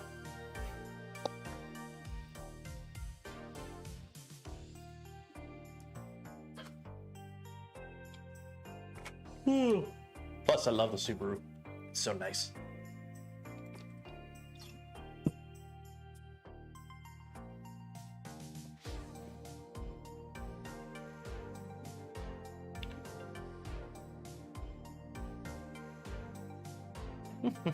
Are we going to do the giveaway? You got 4 minutes to do the giveaway. So if you haven't entered, what's Subi? I just got a Crosstrek. Nothing fancy. It's orange. Subaru. But coming from a 12-year-old Ford Focus, I get it now. More like it took it. Okay, you know what? Okay, here's the thing. One, I'm not Mr. Beast. I'm not making that much off YouTube. We ain't buying trucks. So anyways, I wanted a Crosstrek, or correction, Crosstrek. I wanted a taco. I wanted a taco for a while. The problem is tacos are stupid expensive for what they are, and they're massive. Like they're not I like smaller vehicles. I like the idea of like a compact truck. A taco today is as big as a full-size F-150 from like 15 years ago. So I'm not a fan of current sizes of modern trucks. They're stupid, because I need it for truck things once a year, if that. Like, I've done everything for this garage with a car. I bought that shelving. We took my wife's Escape. Guess what we did? We just let it hang out the back, and I just bungee corded the door shut. It's fine. You don't need a truck. I don't need a truck. So, yeah. But when I went to Denver for Rocky Mountain Rep Fest, my rental vehicle was a Toyota Tacoma. I hated it. Now, granted, it was the base model, but it had like no power. I had to floor it to get it to go anywhere near acceleration. Like, it was just a dumb pig to drive. I hated it. The Maverick, I had it for 18 months, sold it for an Edge. The Maverick was another thing I was looking at, because my wife has an Escape, and I'm like, the Maverick is basically just an Escape with a truck bed. The problem is I wanted the hybrid, which is like, people who order 2022 models are still waiting on theirs. And it's been pushed to like 2024. And they've had a ton of recalls on it. And once you start, get an all-wheel drive, and you look at, okay, I want blind spot monitoring on a modern vehicle. I want all this stuff. And next thing you know, you're in the 40,000s. And I'm like, no. Yeah, Joel just sold his Maverick. Yeah. For another WRX. Awesome. Also, I've got a little guy. Now, luckily, we only have one kid, so it's not like I need a Mormon battle wagon to go anywhere. But, we got the Crosstrek is now our family vehicle. When we go anywhere as like a family, we take the Crosstrek. It's smaller than the Escape, but it makes more sense because me, the wife, and the little guy, that's 3 seats. What do you need all that extra room for, other than more weight to carry around and more gas? So, like, I just put gas in it for the first time the very first tank from the dealership, I got 650 kilometers out of it. That ain't bad. Crosstrek is easier in and out. It is easier to get in and out of, don't you know? The Crosstrek is just a lifted Impreza. It's a Subaru Impreza that's lifted. That's all it is, and a different body. What engine? I have the 2-liter. It's got the 2-liter. I got the Canadian Touring model. So there's 4 trim levels in Canada. You have like the base, the premium, Onyx, and then like the fully loaded one. And then I think now they have the Wilderness. So I've got the best model with the smaller engine, the 2-liter. The 2.5 would have been nice. I wouldn't have been able to get the color I wanted though. I wanted the orange. And I would have had to wait like another 6 months. But also, I live in Southern Ontario. The biggest hill around here is the on-ramp to the highway. Yes, you get more power out of the 2.5. I don't need more power. Again, this is a family vehicle. I'm fine with the slightly better fuel economy. Should have got an Outback. The problem with an Outback is 15 grand more. Again, budget. This is the largest automobile that I could afford.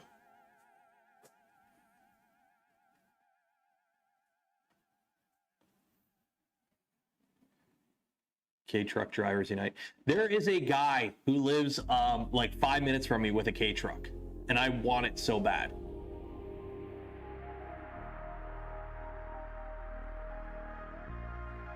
Like, I see it, he parks it in front of his house. He has that, and he has a smart car. So I'm assuming the person has a thing for small cars, and it's awesome. It's painted in OD green, and it's got like the little like first aid cross on it. So should have got a McLaren. Evan and Impreza can't confirm power is playing and what lift the ground. Yeah, like for me, like it's like, oh, it's got 8.7 inches of ground clearance. Again, my brother in Christ, I live in Southern Ontario. The biggest hill is the on-ramp for the expressway.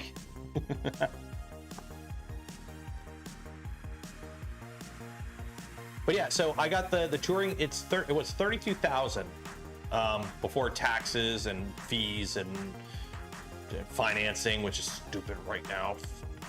I honestly wish I had bought a car a year ago when financing was like 1.99%. Now it's like, I've seen right now, oh my God, what was it, Dodge? I think we were looking at it on stream. Dodge Ram, it's like 7.99% financing. It's like, you get the all-wheel drive. Jack Black. It's a Subaru. They're all-wheel drive, except for the BRZ. Other than the BRZ, which is a Toyota, all Subarus are all-wheel drive. So, like that's the thing with a Subi. They're all-wheel drive, and it's symmetrical all-wheel drive with a boxer engine, which is really cool. Like, those are words. Have I taken it off-road? No. Again, I live in Southern Ontario. It's flat AF here.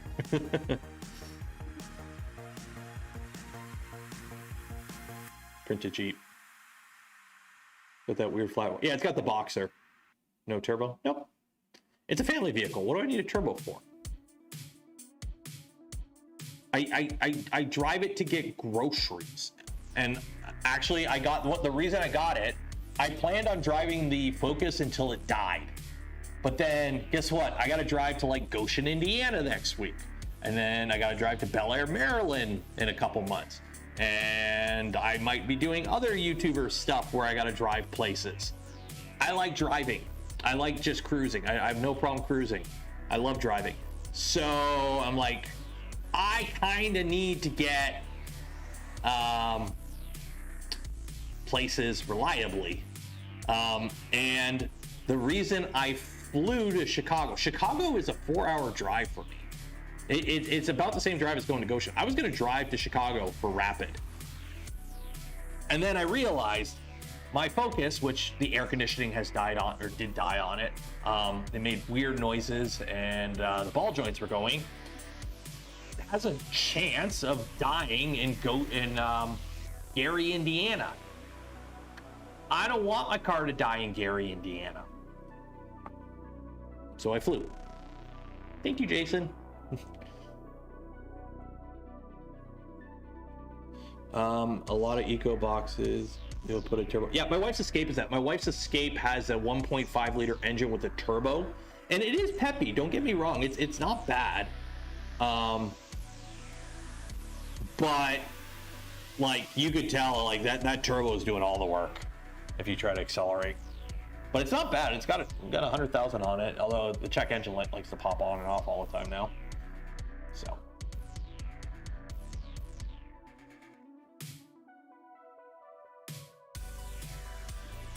My first car was a 2001 Explorer Sport Track with a 4.6 liter V6, or was it 4.8? I'm trying to remember. It was a 4 point something V6, and I was putting $200 in gas in it every 2 weeks,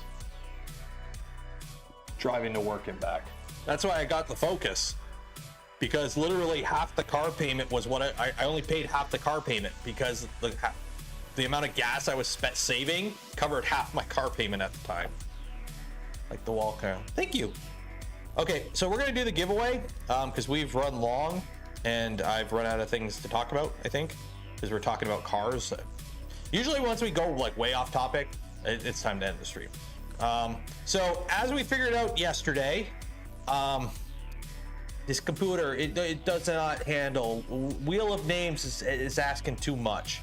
So we're gonna rely on the random number generator.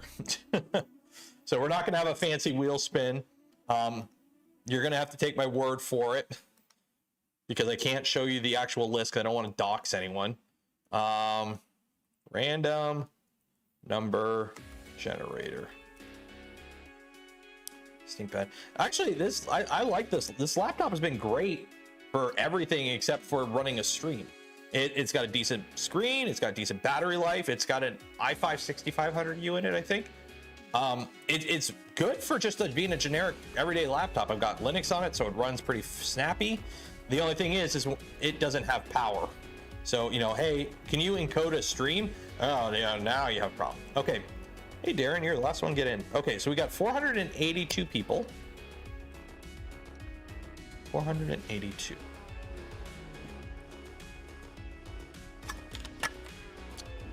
So what I will do is show you the screen. So we're gonna generate.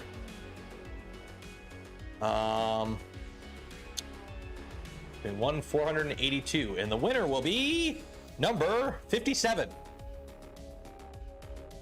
You can all spam numbers in chat for old time's sake. Pick a number between 69 and 420. Spam chat, go for it. So number 57, who is number 57?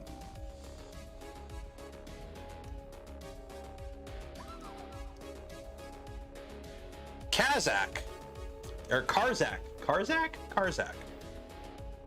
Number 57 is Karzak. Are they in chat? At Karzak.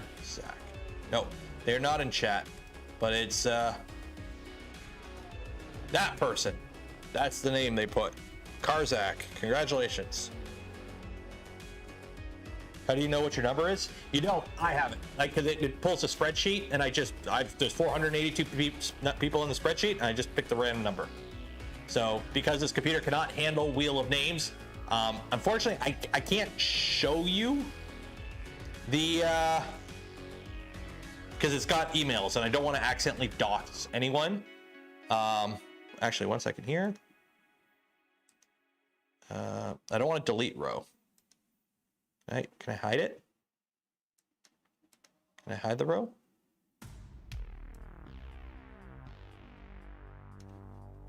Okay, there we go. Okay. So there we go. Okay, so I hid the emails. So there you go. Karzak 57. So there you go.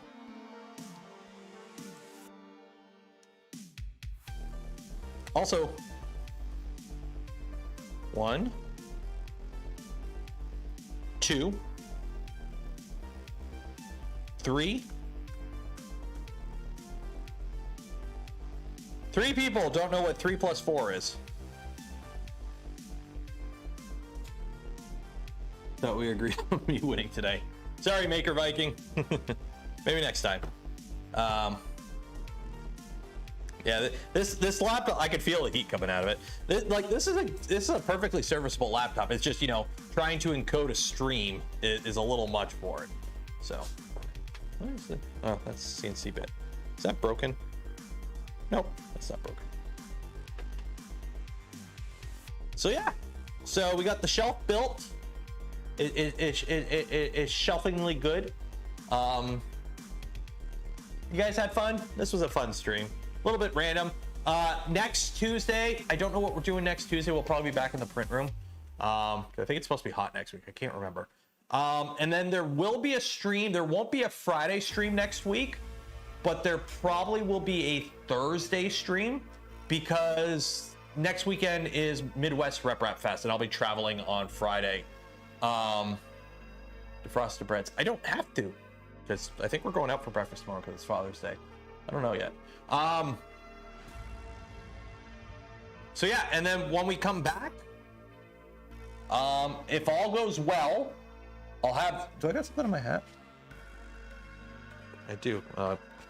What happens when you wear a hat doing construction? Also, Rook. The Rook kit is scheduled to show up Wednesday, I believe. Last I checked shipping, it might show up earlier. So we got to print all the parts for that. So yeah, the first build we do out here might be the Rook. Also, it might be the Mark IV. See whatever one shows up first. So yeah, it's getting there. It's getting there. Hopefully, it'll be less echoey. Getting there. It's getting there. Getting there. I need to buy a chisel. That's what I need a chisel because I got to cut around some stuff. I got a chisel. So we're gonna call it there. Yeah. Bye. For all those that donate to the channel, gifted memberships to others, or became members of the channel yourself, I thank you. I would not be able to do the things I do, create the content I create without your continued support. You make it all possible. And again, shout out to Polymaker for the spool of filament we gave away on this stream. Links to them and more in the video description. Affiliate links go a long way in supporting the channel and don't cost you anything extra. Hope you enjoyed the stream tonight. A little bit random stuff as always. Again, we're in the middle of moving and or getting a new shop set up and between builds, but it's gonna get busy again soon. Murph next week. If I see you there, high five. Or I can't high five. That's Joel's thing. Fist bump. And then yeah. Saturday night. Be safe out there. Enjoy the rest of your weekend. Bye. How do I end this now?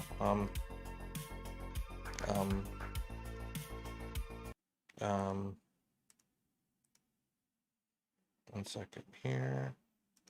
Close you. That standards. That nope.